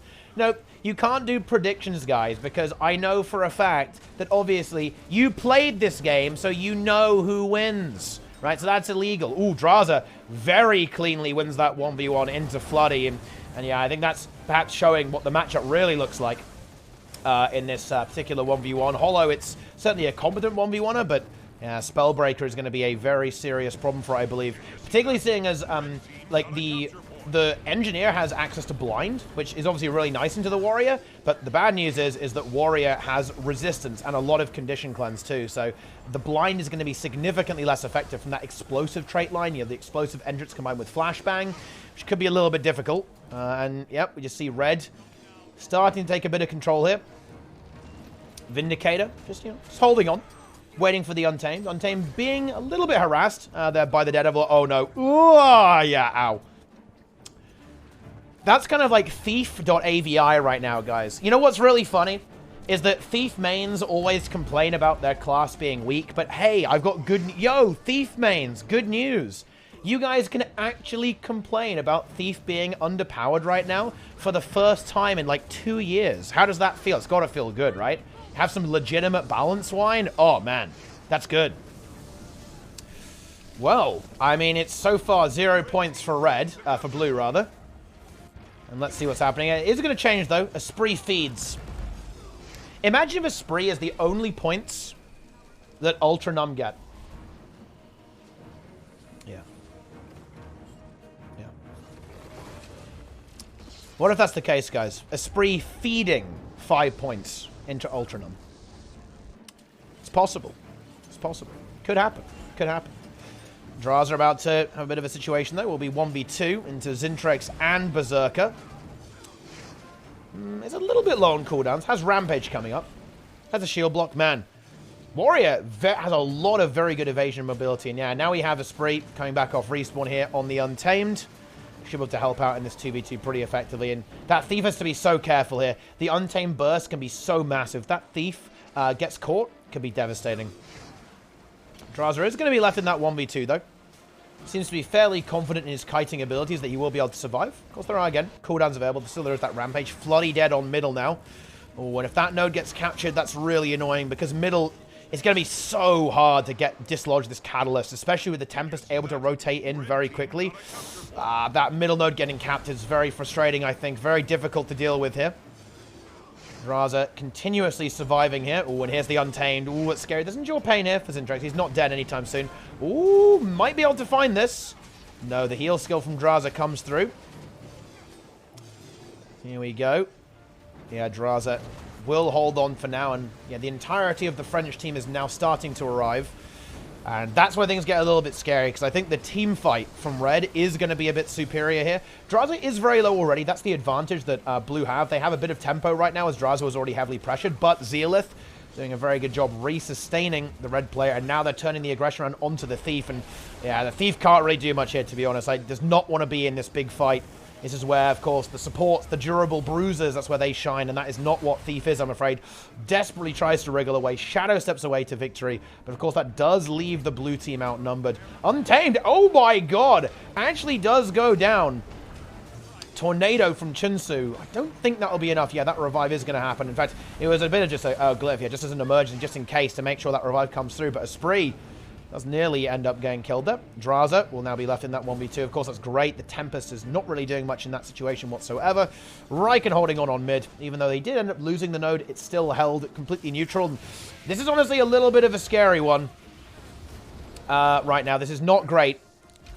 This is not great whatsoever because there's not much ground being made. And you should look at the time here. You know, 100 points isn't that much. But in a game like this, it is. Bear in mind, we're 5 minutes on the clock right now, and that means that there's only been 100 points in 5 minutes. So you would actually expect this to go to a timer game in this scenario, and that means that, oh boy, catching up 100 points in a matchup like this is pure pain.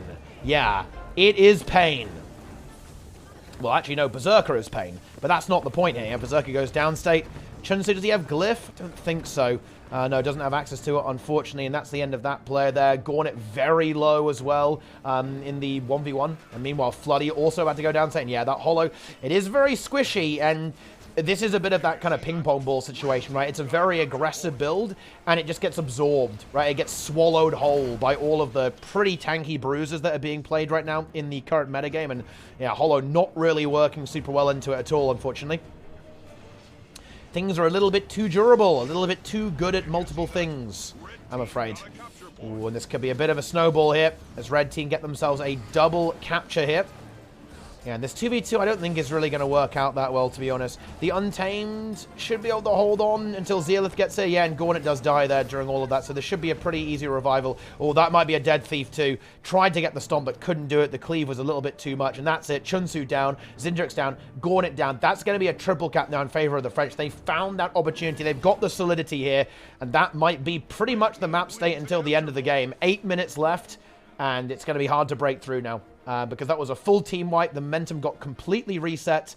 Blue team, they're going to have to make a bit of a miracle happen here. Red have got everything locked down. Almost going to be impossible to break back into this one. Let's see if we've got anything else going on right now. Barcode actually also stomping pretty hard. Let's see if we've got anything spicy. Wow, a lot of these games are very fast. We're doing a monthly All My Tournament speed run, guys. Let's go for it. Let's go.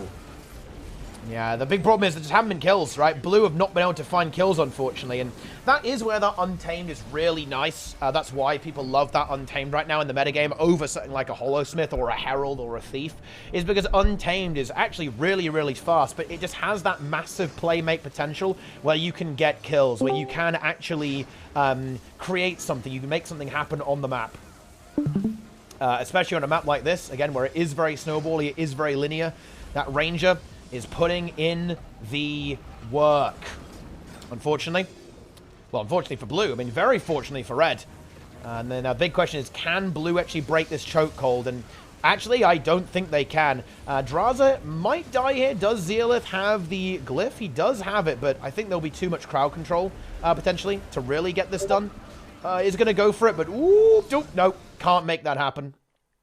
Unfortunately, the Untamed now wriggling away. So there is something happening here for blue, but again, 7 minutes left in this game, and it's 300 to 10. So even though blue team are going to pick themselves up a few points, unfortunately, I don't really see much of a comeback opportunity whatsoever for them in this matchup, and that's bad news. That is very, very bad news. And this is a really interesting thing about Guild Wars 2 PvP.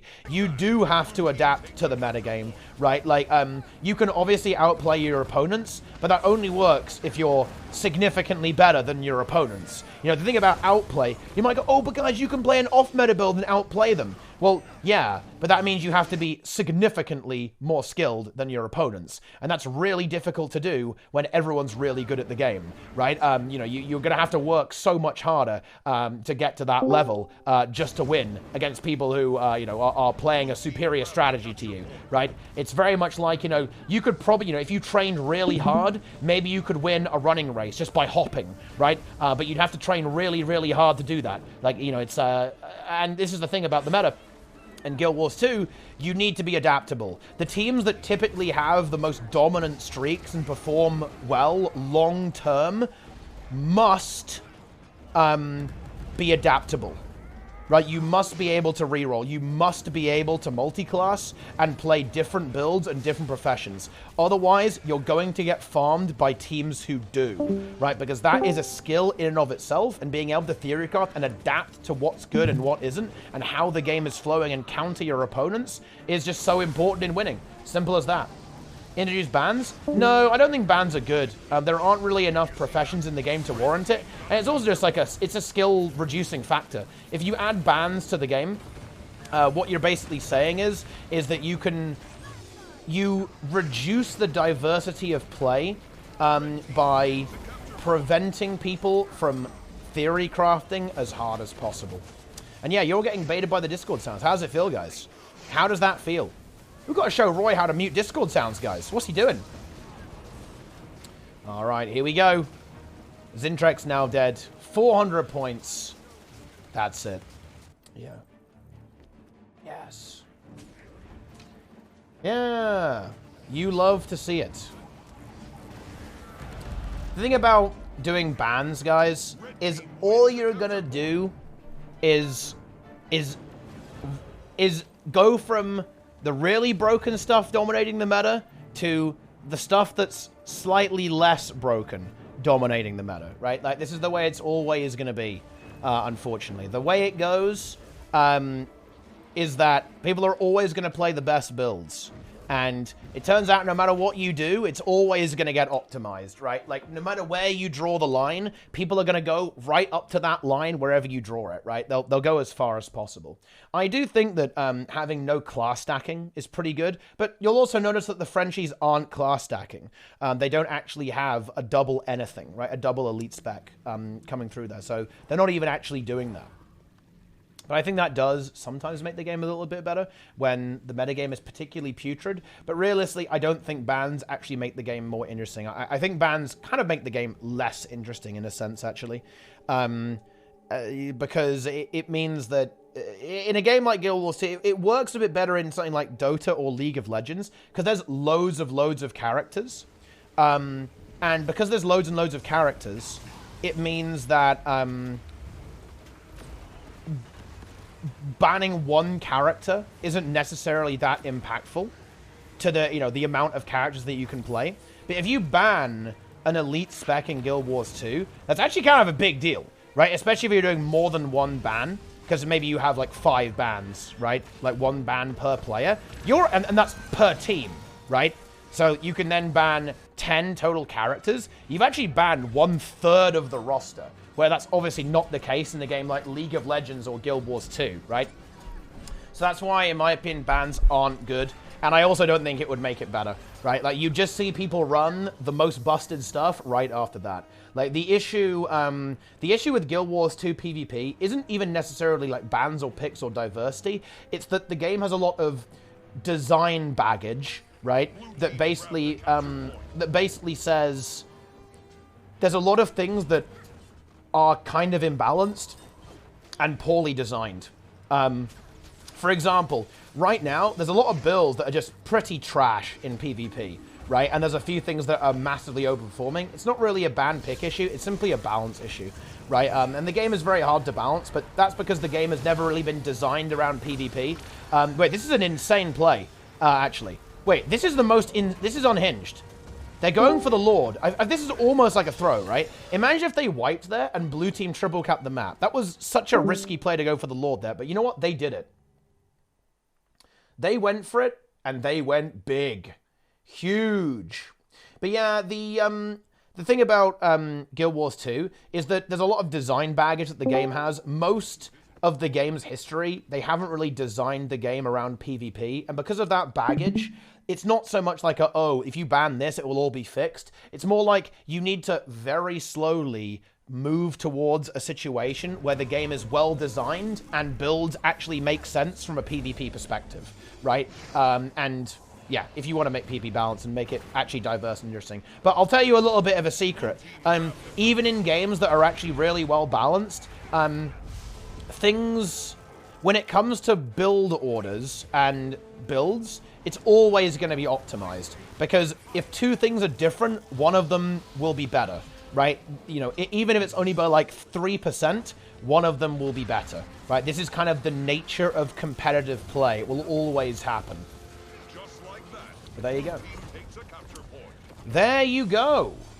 Blue team, could they recover here? It's going to be a little tricky. They've got 4 minutes. I mean, yeah, if they want to recover, they're really going to have to go for it. Oh, wow. Did Roy actually BM it? He's like, no, they've got no hope. They have no hope of recovering here. GG easy? Oh, Roy, no, he's changed his mind. Here we go. Oh, hang on. Sword to Abuser in trouble. 1% health, dies. Blue team, hang on. They have the kill. Oh, no. Oh, Zeus is down. No, Zeus. No. No. Oh, Zeus didn't see it coming. Oh, that's so bad. Oh, no. They lose. Oh, that's the end of the comeback, I'm afraid. Son of Zeus, unfortunately, has been defeated. And I think with that defeat, actually the game ends. As, yeah, now they aren't going to be able to finish that snowball over there on the mine. They aren't going to be able to rebound towards middle and dislodge that warrior. Son of Zeus is back now, but unfortunately, that's going to be it. Red team almost certain to win now at this stage. Earthshield here coming through from the Tempest. We'll be able to hold on. But side notes here for Red. They just need to... Yeah, you can see they're not even bothering with mid. They know that the way they win this game is by pretty much AFKing.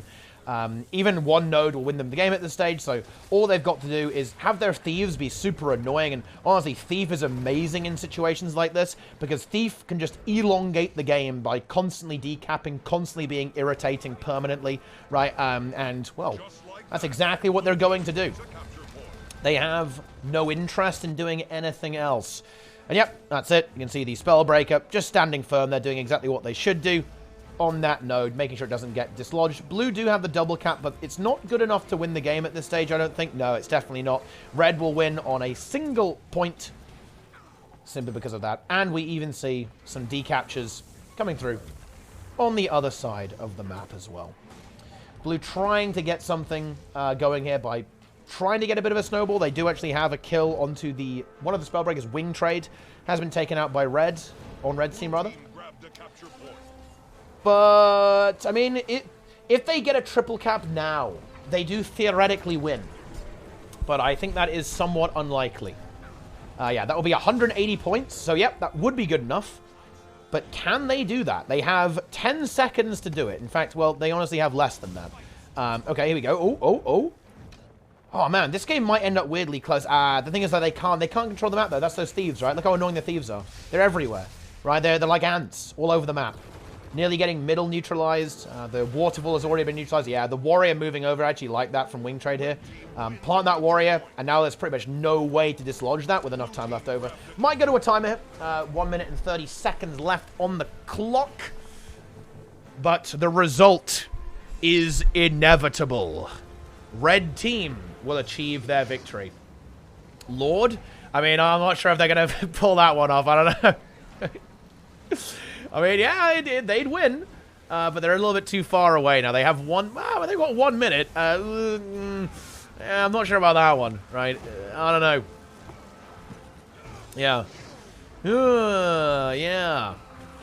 Well, it's too late now. You think they should have gone for the Lord? I mean, yeah, maybe. Maybe the Lord was the way. The Omega DPS on the Lord. They actually are going to neutralize here by the looks of that. Wow, look at that. That Catalyst pumping in those fights. And there it is. It's neutral. 40 seconds. Very hard-fought game here by both these teams. Yeah. Oh. But yeah. Unfortunately, 30 seconds left. That is the end. Hero trying to secure the farm, though. They can maybe end it on a triple cap, but even that's not going to happen. As the Warrior is once again rotating. The only rotation you'll ever need. Walking to the far node. Fresh Air Weaver from Zeus. That's a Giga Chad build if ever I've seen one. He doesn't play Fresh Air Catalyst. He plays Fresh Air Weaver. That's the way to go. They're not giving up. Yeah, you should never give up. Always go, guys. Always go in. Always go for it. Very close, though, actually. That was... There were definitely a few moments there where Blue could have won, right? They could have gone for the Lord. If Zeus had survived and they actually finished that kill, they could have snowballed. That was actually a very intense and close game. And here we go. We've got the top 8 now. It's going to be kill, good luck, have fun. It's going to be Barcode versus smaller Barcode. It's going to be Ultra Cum over there. And Zeus and Nezio and Freyo also make it through. So I think, yeah, these games... Yeah, these are maybe going to be a little straightforward. Yeah, because, you know, because of course it's Christmas time, it's festive time, so a lot of the usual suspects are maybe not playing, so we actually have a few pug teams that made it through the top 8, which is pretty exciting. It's always, you know, it's good to see some, you know, new gamers. We like it.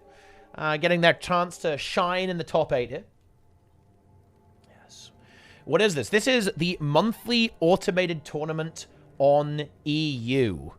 But from the 17th of December. Because what happened is we ran the Ready Check Cup on the same day as the monthly. Don't worry, we aren't going to do that again. That was a bit of a mistake. A bit of a mistake there, guys.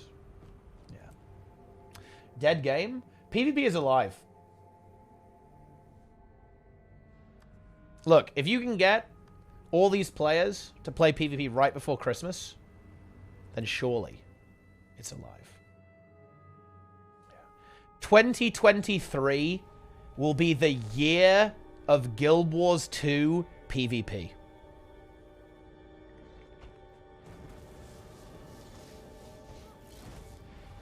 Oh, yeah.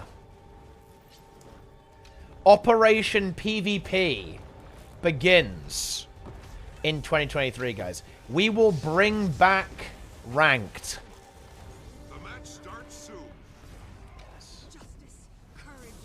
We will, yeah, the PvP saga begins. Yes. All right, yeah, then we got some games going on. Well, I mean, yeah, I think Red Team, wait. Oh.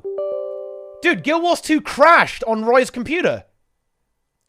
It's not just me. It's not just me, guys. Look, it crashed.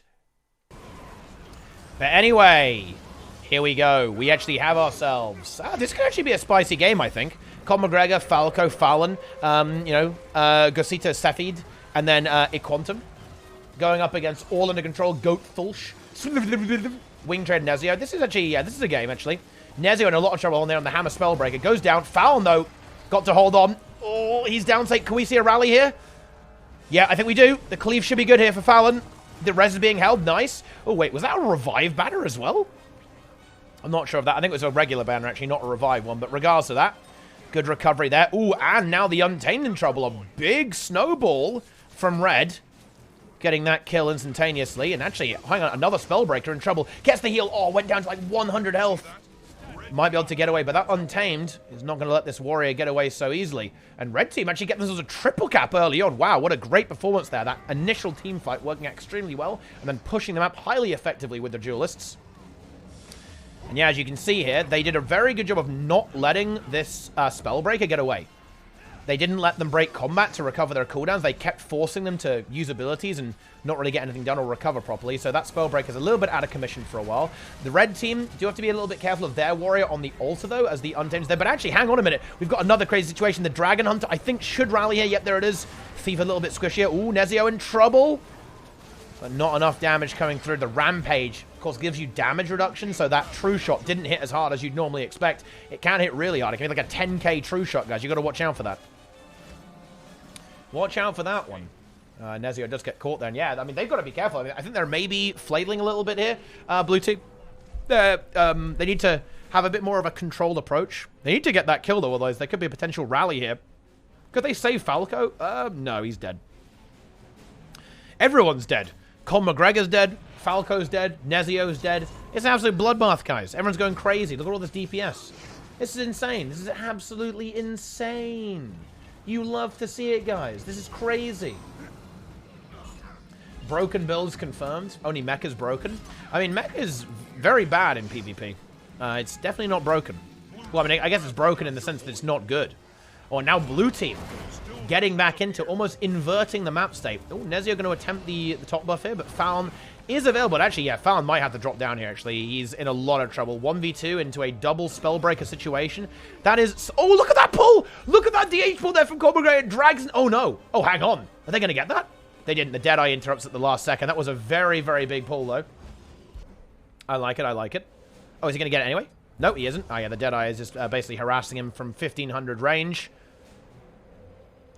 Wait. Is he just going to give it? Actually does give it. Of course, there's not much for Red to do here, as they don't have any nodes, so they're not really going to get any value.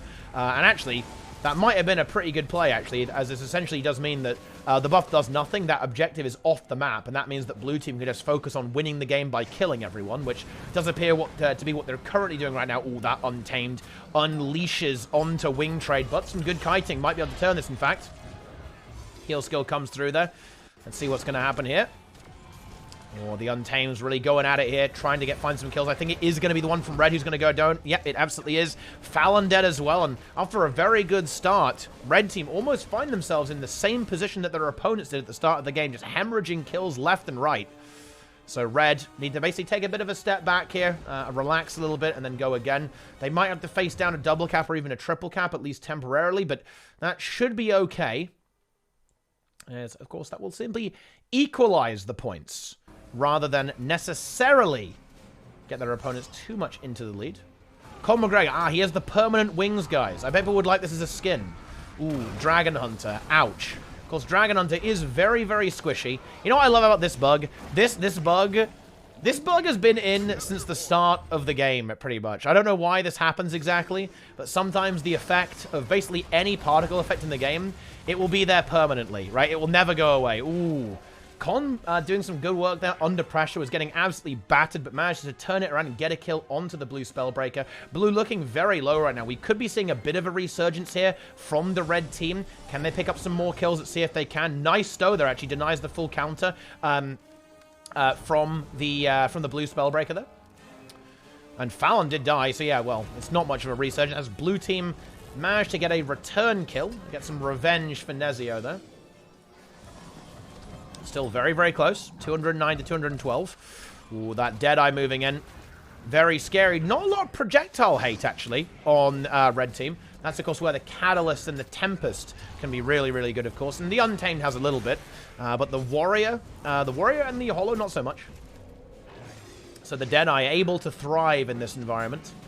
Ooh, that's a very aggressive attempt at a revival. Wow, it does actually nearly cost Goat Thulch the life. Let's see if it will. Is that going to be a kill? No, the evade comes through. Ooh, into the knockback, and nice. Good hold there, and a good plus there by the Deadeye. Yeah, Blue starting to take a little bit of control. What was happening at the start of the game is not really working out for Red anymore. They're nearly getting there. They're like getting 90% of a kill and 90% of a down state, but they're not able to quite convert it. Blue Team, that they did have maybe a bit of a team meeting. They're on voice right now, perhaps, right? They were saying, hey, we got to chill out. We got to relax it down a little bit. We can't go full unhinged. We got to go semi-unhinged only, not full unhinged. They've calmed it down. They've slowed it down a little bit, and it's really paying dividends for them here. Now, we have 5 objectives up with both Stillness and Tranquility. Let's see what these teams are going to attempt. Looks like it's the Untamed staying up top here, at least for the time being. They might just give Stillness again. It looks like Blue Team is not really very concerned about that whatsoever. There aren't any nodes on the board for their opponents, so they can just say, yeah, well, you know what? We don't care about that. We're already winning. We just need to keep doing what we're doing, which is getting kills, and they now find it onto Fallon here. Ooh, could there be a return in? No, I don't think so, actually. Yeah, Blue are going to be able to hold this. I think they are anyway. Yeah, that res is not going to happen. That does leave Blue Team with an outnumbering advantage here on the bottom buff. I don't realistically think that anyone's going to get Tranquility here to capture all 3 of the points. I think that's probably a little bit out of reach for both teams. I doubt that this fight will actually resolve completely. There'll probably be some respawns coming through from Red to contest it. However, that is value in and of itself. Is basically what that means is that there's a lot of players from Red essentially being wasted, right, down here. You know, there actually could be some way... Wait, what? Okay, the Untamed, quite unfortunately, didn't notice Nezio, who re-rolled to a Thief halfway through that and took it in stealth. That's a little unfortunate. That's, in fact, is terrible for the Red team. The interrupt did not come through there. And that's a triple cap. That's a lot of free points. Not that many free points, but definitely a good few free points. Spellbreaker from Blue does die, so Red are able to neutralize one and even get a point of their own pretty effectively here. But look at the score and look at the time. 3:35 to 2:30. If Red want to make this work, they've got probably 2 minutes to make something happen. Otherwise, they are very, very dead indeed. So let's see what they can do. They've got to make some big plays now. They do have 1 kill on the board. They're going to have a slight advantage as their Dragon Hunter is back first. Let's see what they can do. Oh, well, unfortunately, losing the Holosmith is definitely not what they want to be doing right now. Especially as Falco is now in a world of pain as well, as he's going to get outnumbered. Con arrives to save the day a little bit. But, yeah, with the kill on the Holo, I think this game is starting to become a little bit irretrievable for our Red team, unfortunately. These are elimination rounds too, so sadly, this may well be the end for our courageous, heroic Red team. Let's see what they can do. Let's see what they can make happen here. Well, yeah, I mean, Red's dead. Untamed in the downstate. 400 points now for Blue with a double cap. Picking up kill after kill. Picking up the Warrior now at the same time. Nezio does die. That Dragon Hunter damage. Truly relentless. But sadly, even the wings of an angel will not be enough to carry the Red team to victory in this particular situation. 431 points. Prepare for the end of the game. Prepare for the next round of Monty AT. I've broken my Lego, by the way, guys. I've just been messing around with some Lego this entire time.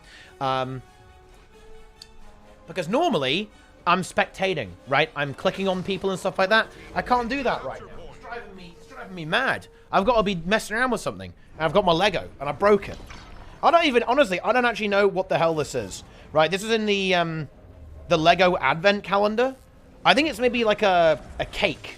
It's like a table that's got like a really tall cake on it. I don't really know what the hell this is, but you know what? It's something. And that's it. GG. 502 to 272. And actually, wow, that was actually the slowest game, as it turns out. We're now going directly on to the next round here on Until Coliseum. Who is this? Was this the barcode game? I believe it was. Yep, here we go. Now, this was a close game last time around, guys.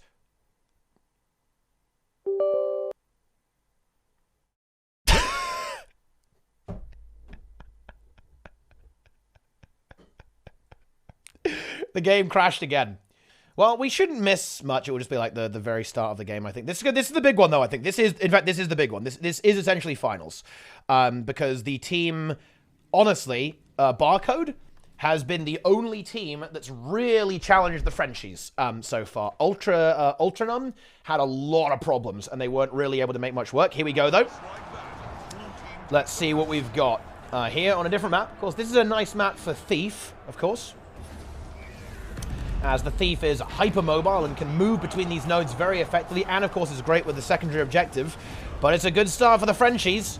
Again, they are executing their plan fairly well. Floor in trouble there, maybe getting hunted down by the Warrior of Draza in that 1v1. And again, we see this map turning into that lock state fairly early on here, right? Like, we have, look, Warrior on one node. In fact, we actually do have the double Warrior. This time, the Catalyst has been dropped by Riken. Catalyst, and it's going to be a Hammer Spellbreaker instead, running that Hammer build instead. And you've got Warrior on one node. You've got Tempest on mid. You've got another Warrior on another node. That is a hard lock to break. It really is. Enigma goes down. Maya goes down. Bloodlust trying to get away, but... Ooh, we are in trouble here if we're Team Barcode, unfortunately. Draza, gonna have to 1v1, and the reason he's named One-Handed Draza, by the way, is because... I don't know the exact details, but I believe he broke his hand. Oh yeah, no, I was watching his stream the other day. He was very unfortunate in a motorcycle accident, I believe, and actually did cause some damage to his hand. So I think he was actually playing with a cast on his wrist, I believe, for this monthly AT, which is pretty spicy. Very uncomfortable, but you know what? What a soldier. Pushing through for the Frenchies, pushing through for the boys, dueling on Warrior. And wow, this is looking very, very bleak, actually. And again, we almost see what happened at the end of the game happening at the start of the game. And to be frank, this is what the French want, right? The Frenchies want this style of gameplay, right? They want that lock, that map to get locked down and just rotate between it with the Roamer, rotate the Tempest around to get the support going through, have the Warriors 1v1ing the entire time. That's what they're looking for, and, well, unfortunately, this time they got it immediately. And, yeah, this is kind of what I was expecting to happen in the first game on Skyhammer, actually. Like, the Thieves just kind of get deflected off a lot of the side noders, and it seems that potentially a slightly more refined strategy here from the French, a bit of a warm-up perhaps, and a bit of a strategy discussion on how to play into, of course, the reroll away from the Catalyst onto another Spellbreaker has really tightened up the play of the French coming into this semi-final, and they are completely dominating their opponents. That's all I've got to say, really. Yeah. Okay, well, let's see what we got. Looks like the triple cap is not fully secured yet here for the blue team. But I think it might be fairly soon, unfortunately. We have that Warrior, but there's also a +1 from the Untamed, I think. Actually, over there, yeah, that's what happened. The kill has now been secured onto Demolish, and here comes the triple cap again. This is looking like a very, very quick finals. There was some invulnerability used there, so that did actually yield the neutrality here on middle, but now that the Untamed arrived, that should be reclaimable by the blue team almost immediately. Maya gets driven away. Enigma's going to go for the hold, and Zealot does go down, but that revival will, of course, happen there. No, not enough damage output coming through.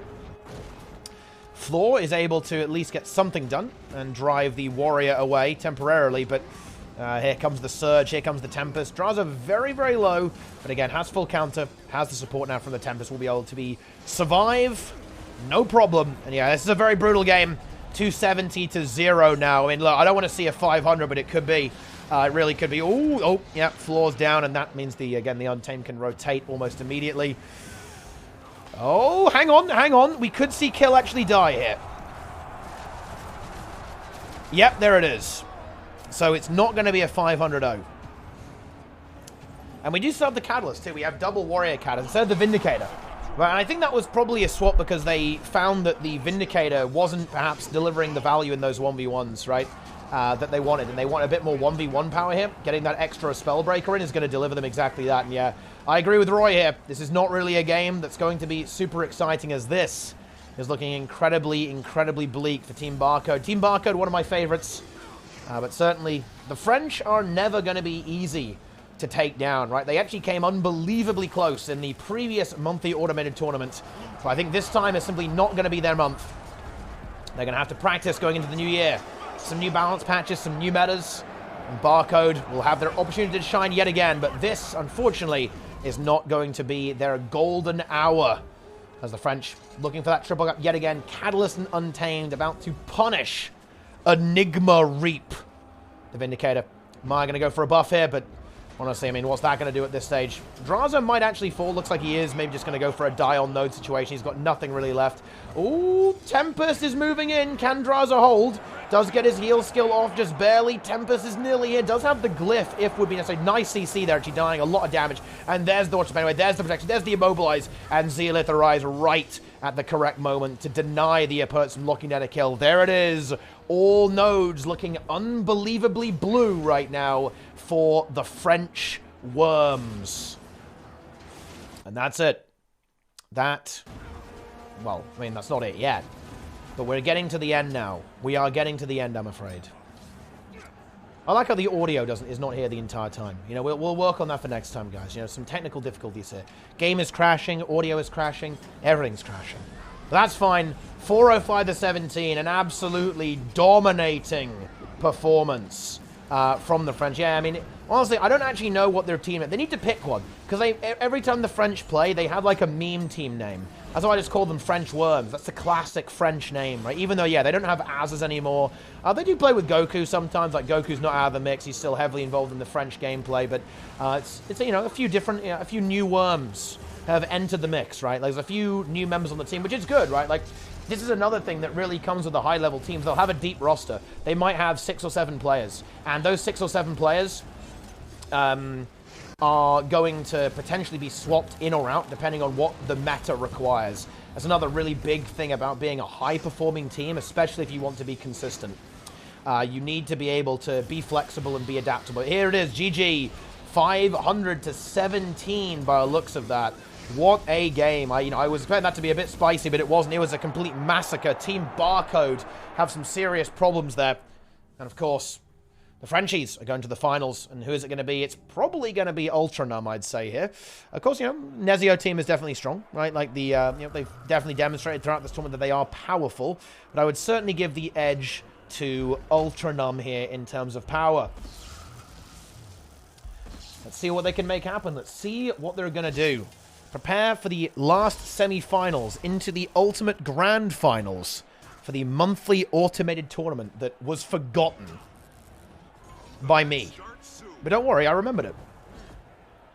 All right, here we go. Let's do this. Yeah.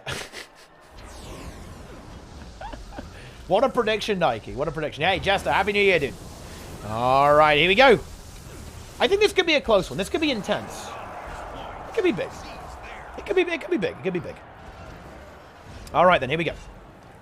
Here we go. Stealth. Now, I think the big thing to watch here is going to be the Untamed and Deadeye, right? Like the Deadeye, the big playmakers, right? Is Floody going to die? That's the question. Let's find out. Contest comes through, and now here's the Deadeye. Let's see. How is Floody going to survive this? Has a lot of shield blocks here, so he should be fine. Goes for the pull. Doesn't get the yoink, and ooh, boy. That Hollow is going to get memed here a little bit. Does very wisely get the cog block out of there. Ah, and takes the Shadow Portal to middle. Some use of that speedy rotation there from the interesting play just to get the Hollow out of harm's way instantaneously. Red team now looking to be pretty powerful here. Actually getting the first cap. Going here. Ooh, Sword 2 Abuser gets caught. That might be a kill. 5%. 1%. Ooh, full Shroud. And, of course, Floody also unbelievably low. Gornet going to try and go for it. Gets the CC. Throws the rock. Chains it. Gets the punch. Is it enough? The blind comes through. Not able to get the job done. They're 51 health. They're Floody on the down state. That might get cleared. Yeah, Sword 2 Abuser got his heal skill. Wow, a really close hold there. But just barely clinging on to life was the Thief. And Floody actually getting revived right now. Is that going to come through? It actually might do. Red team a little bit low. I think now the damage should be good enough. The poison coming through. Yeah, big poison from the Thief coming through there, actually. Alongside of the CC and Cleave from the Untamed. But never mind. They were able to hold it long enough for Chunsu to arrive and get that revival. So it's well played there by the blue team. And now they turn it. They get that. Because there was a lot of cooldowns and health expended by Red to go for that Cleave. And blue arrive in the nick of time and actually punish that. The Thief, though, sneaky with that Deadeye. Gets over there, neutralizes that node. Red team maintaining their advantage, but I think blue are going to get a little bit ahead here. They are going to get themselves another kill onto Wing Trader, and the Warrior is capping middle simultaneously. Do they find the Thief? I think they'd really like to on the other side of the map. Meanwhile, we have this 2v2. This is probably fine, I think, for blue. Like, the Holosmith is going to do so much DPS. I think it will bully the Deadeye and the Spellbreak here a little bit. Chunsu does have to be careful not to be left alone for too long contesting this node. As, of course, Tempest, not much of a 1v1er. Can hold on for a little bit, but that's about it. Tries to give some protection to Floody. Has some pretty big healing coming through fairly shortly with the Wash the Pain Away. And Blue now get that node. But Gauntlet dies on middle, actually.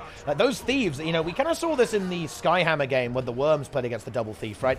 It is a little bit difficult to keep tempo with 2 Thieves. Even if you're expecting it, even if you do have good durability, surviving a 1v2 for any measurable amount of time is still not easy whatsoever.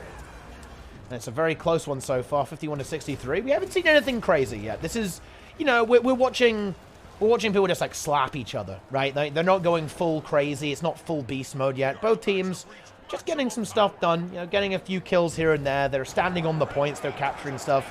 Let's see if we're going to see anything wild. Are we going to see any wild gaming about to happen? Let's see. Buffs got secured. Sword for Blue, so probably a little bit better for Blue overall, getting that 20% more damage and kind of free kills, free stomps, right? You know, I like it over the shield. The shield is good too, don't get me wrong, but I'm taking the sword all day. So let's see if Blue can make anything out of that. They actually do get a kill. They do get that Thief, so that will be eliminated there. I think they want a little bit more than that. They are slowly pulling ahead. I mean, you know, it's a fairly sedate game so far, but I mean, Blue team is winning. Right, they've been holding on to the Lion for a good amount of time. It's kind of defended. You can see here, right? It's defended by a lot of the Blue players, so Red can't really push it super effectively. They're going to go for it now, but the Blue Thief should notice. Oh, the Blue Thief did not see that, actually. And in fact, he's going to go for to try and push this kill over here. So there will be a decat going through that will stall the point gain from Blue, at least for the time being. Now we see a response there. I think that is the Hollowsmith, right, I think, of Floody moving over. Ooh, and Berserker does actually get rewarded. Manages to find the hunt, gets rid of the Spellbreaker hit, finds that kill, very nice. And of course the Warrior grabs middle.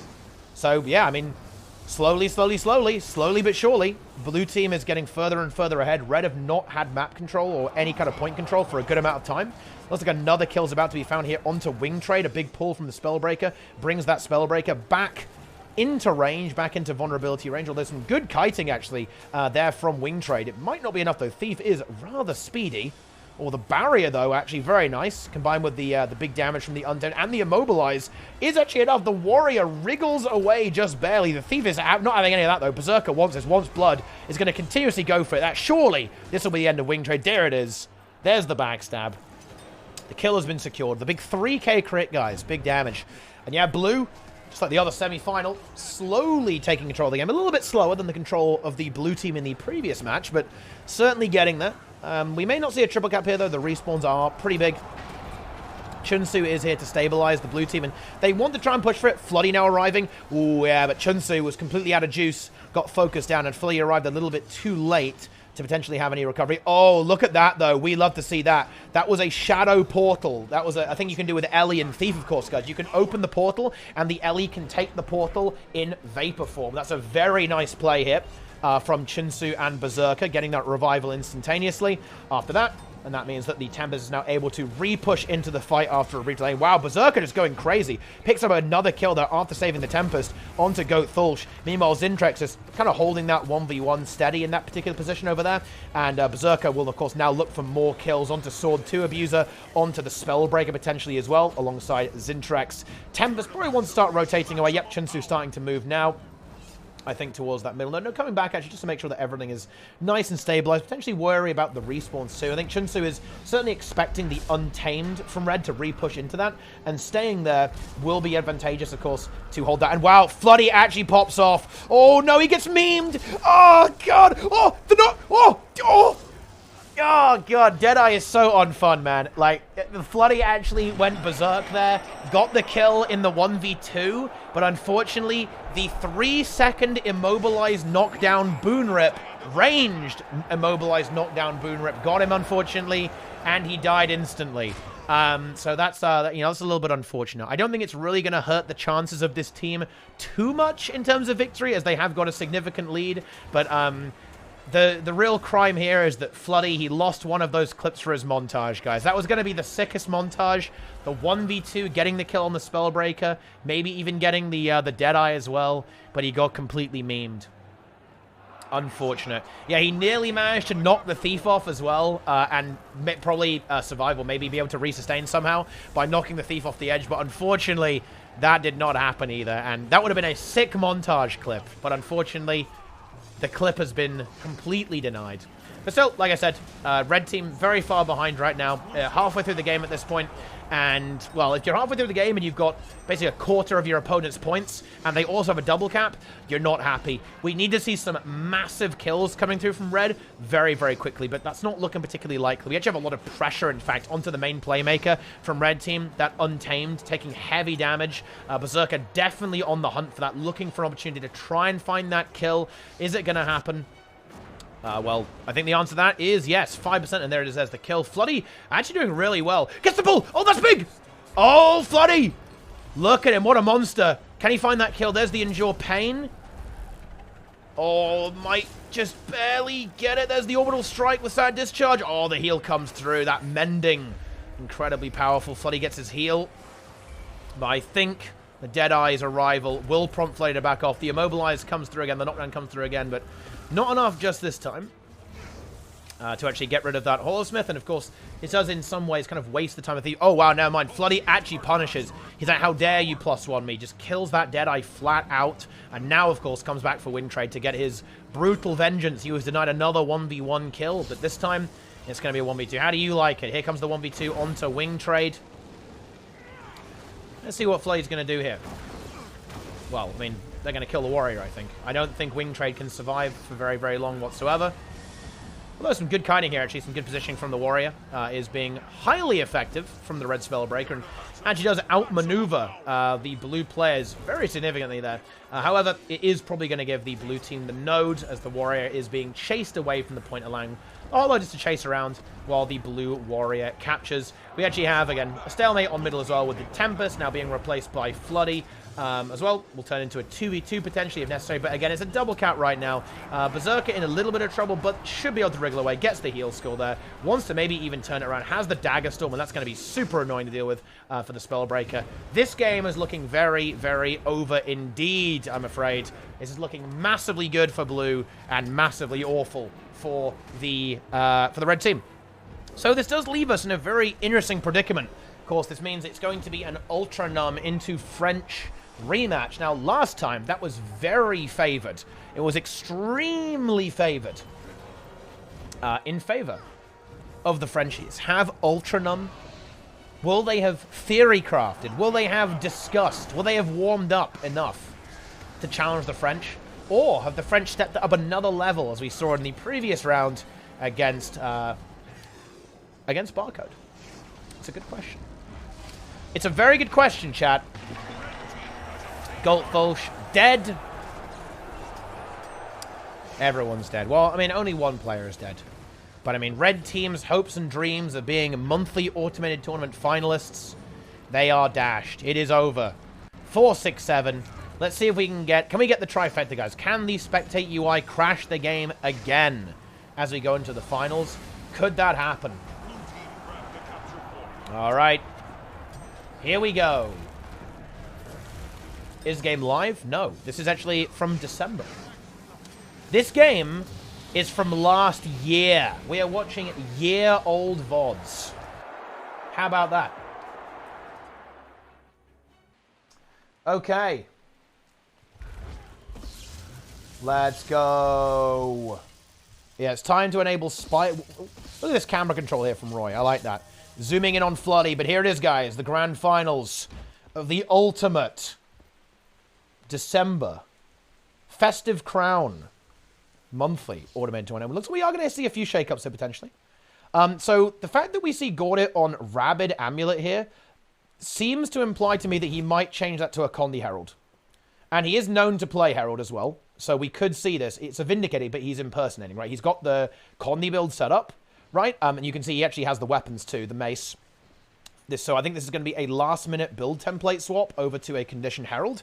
Zintrex, of course, representing on the Spellbreaker. Chunsu on Tempest. Berserker on the Daredevil. And Floody on the Holo once again. So I think we're just going to see red team kind of a little bit of a Hail Mary here. They're just going to go for a mega team fight comp, right? Have a lot of damage output and just blast people. Honestly, decent map for it as well. Small map, pretty team fight oriented map. So if that can happen, that could certainly work out. There's going to be a lot of team fight pressure that should be able to actually break through some of the bunkers or some of the, not exactly bunkers, but some of the bruisers that are on the blue team. So it could definitely work. There it is. Gornet swaps over to the Herald. There it is. And on the blue team, it's the same comp. It's with the double Spellbreaker, Catalyst, Untamed, and Tempest is what's over there. Let's see how it's going to go. So let's see if red team can force the issue. Again, the Frenchies, they're looking unbelievably strong this time around. But yeah, there's the Condi Herald build. It got buffed a fair bit, actually, over the last couple of patches. So this build is a bit more formidable than it has been. Some energy costs got tweaked, just a bit more damage. You can actually, this is honestly kind of cool. I think this would be fun if they added this in PvE too, but it actually might be a bit overpowered, right? Or, well, maybe not overpowered, but they'd have to be careful with the tuning. Like, you can double use Mace 3, right? So you have, like, a double leap and double blast finisher. It would be really nice for, like, a Condi Quickness Herald, actually, in PvE. Or, of course, any kind of DPS Condition Revenant build. Anyway, here we go. And, yeah, that Herald is going to be a bit scary. Right, the Tempest doesn't have crazy Condi cleanse. Bear that in mind, right? It's very oriented against power damage, right? With the anti-crit and the protection uptime. That won't necessarily help you against the Condi Herald. Of course, Tempest has some cleanse from Water Overload, of course, and it can cleanse itself with Obsidian Flesh. But actually, Draza does go down here. Zindrex finds the kill. Does get revived there by Zealith, but some pretty low health bars here. Berserker survives. Then this is not a bad spot for red team to be in. If Floody can continue to pump and blast, that is big. And you can see, look at the Herald. It is chipping away, but actually not quite enough, actually. Berserker coming to try and find something over here. Kill Lemage and Riken holding on quite nicely. And Gornet, in a lot of trouble, is going to go down. Say, Chunsu will have to revive. Let's see if that's going to land. I think it should do. Although maybe not, actually. Some good interrupts coming through. Will Gornet get back up? Let's see. Can Chunsu find that revival? Meanwhile, Zindrex going for a big rampage. Does get the kill on Draza. That should be stompable. Oh, no! A very good disciplined revival there by Zealith. And Gornet dies too. Yeah, this is not the opener, I think, that the red team were looking for. I don't think the Herald quite gave them the value that they were looking for, unfortunately. They weren't able to get a kill and break through. Because honestly, that's the thing about Warrior. Warrior right now, it shows a lot of Condi cleanse, right? You have Cleansing Ire, Mending. Honestly, Mending is one of the better heal skills in the game. It removes a huge amount of conditions from you, has a very short cooldown, and heals a lot. It's a very powerful tool in the Warrior arsenal. And then, of course, you have Shake It Off on top of all of that. So the Herald is going to have a bit of trouble kind of sticking, right, to that Warrior. And really making those Condi stick is not going to be hard. Yeah. That is a good point, though. These are hammer spellbreakers, not the greatsword variant. So they have the... Man, this trait is really good, actually. They have the whenever you CC someone, you gain stability trait. That is tasty. It really is. Very strong in the 1v1. The funny thing about that build is that build is really good against warriors. Because Warrior is very combo-oriented, right? You always want to land your crowd control, and then you get them with your greatsword attacks, right? Like with your, well, not necessarily just greatsword, but, with your greatsword abilities. You get them with your dagger burst, right? All that kind of stuff. And if you have a stack of stability, you can actually really mitigate the damage output of an opponent warrior, because they won't be able to line up that crowd control themselves nearly as effectively. So it's almost like it's a dragon-type Pokemon, guys. That's what Warrior is right now. It's good against itself. It's a close game, though, actually. Now we do see the Catalyst and the Tempest both falling. And if that can be bled, that's huge. Oh, no. Oh, no. Oh, no. Oh, no. Oh, no. Oh, he gets revived. We just see a very low Untamed. The Untamed does die, but gets revived instantaneously by Zilla. That's really bad. That would have been an amazing position for Ultranum to get into if they'd been able to actually kill Zealith and then maybe kill a Spree as well, the Untamed too.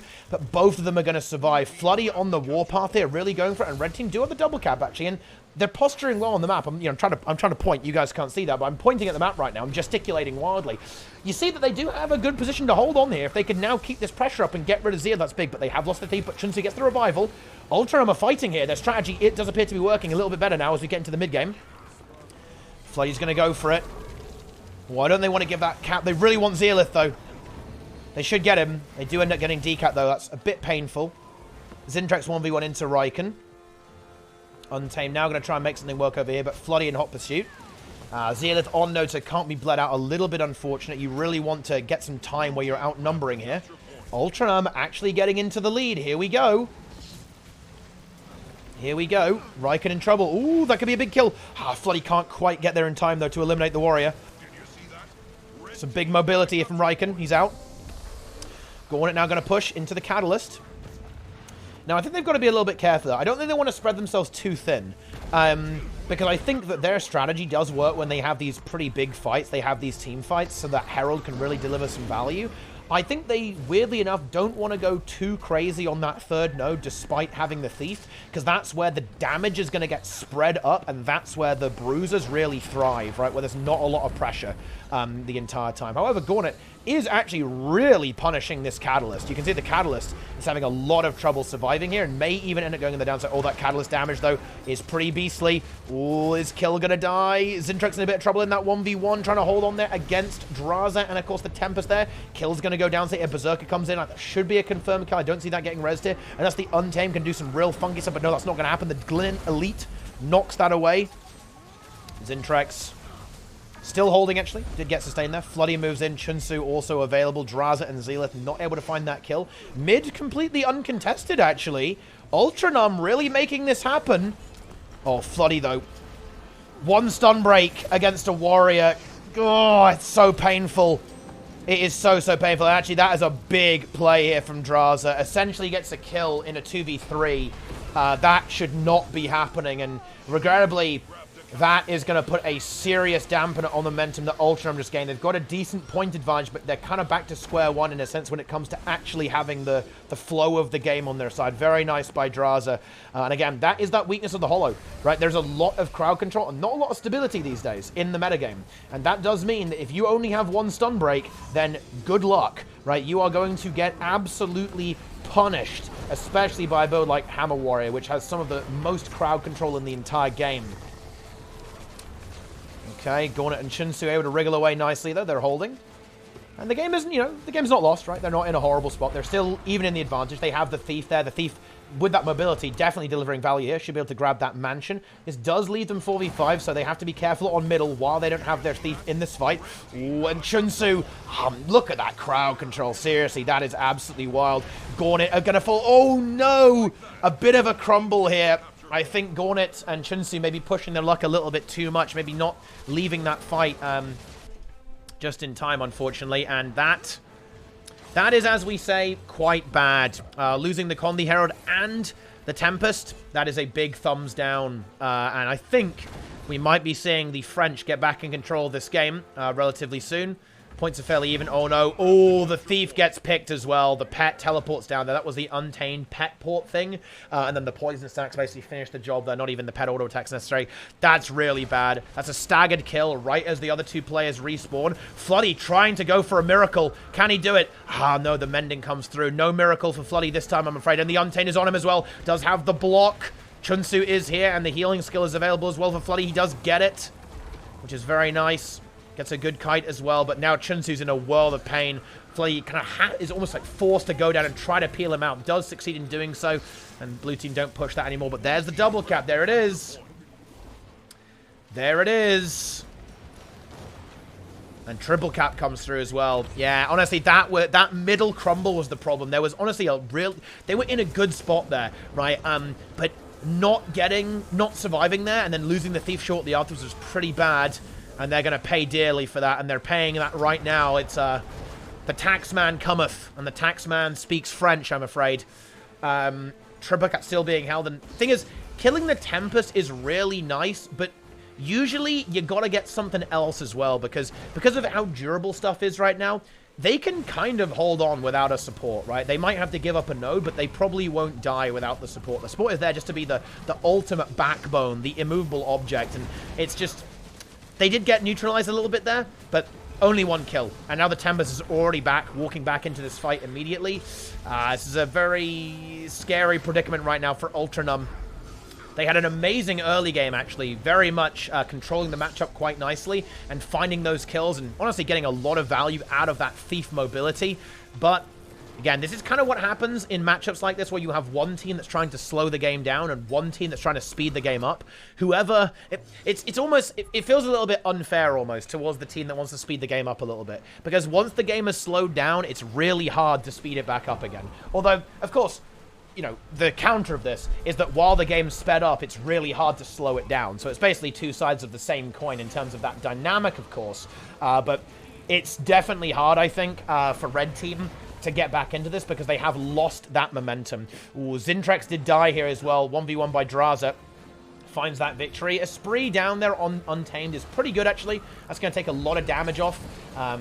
But Red, they need more than this. They need more. They need another kill. They've got to get rid of something. They've got to get rid of these warriors, right? Like, they need to remove them from the map. And Berserker down here as well, unfortunately. Without that Thief, that's a lot of map pressure gone. Zintrex being bled for a very long time, too. That is painful. Really, really painful. He's been out for basically a minute at this stage. Not ideal whatsoever. And Thief doing something here, but the Untamed will intercept that and will almost certainly drive the Thief away. Or at least force a neutralization, so there'll be no more points on the board for Red. Gauntlet and Chunsu trying to force the issue here in middle. That's good. That's what they should be doing. Let's see if they can make it happen. But again, the Zealot, Riken, and Kill all ready to go. And this is looking very French so far, guys. It's close, and maybe I'm calling it a little bit too soon, but look at the time again. 4 minutes. It's honestly pretty difficult to get that deficit back in just 4 minutes. That's a pretty long road to walk, a pretty big mountain to climb. And if there's any more deaths, then I think that's kind of where it starts to end here for Red. That was a death there by Gauntlet, but the revive did come through instantaneously. A cooldown used there by Red, but health bar's not looking good. Map control double cap now in favor of Blue. They're going to be on 400 points very, very shortly. Berserker goes down again. I think the writing is on the wall for this one. The French hold on to the crown. They just keep winning. They can't be beaten. They can't be stopped. Right? Okay? They are unbeatable. At least on EU. At least for now.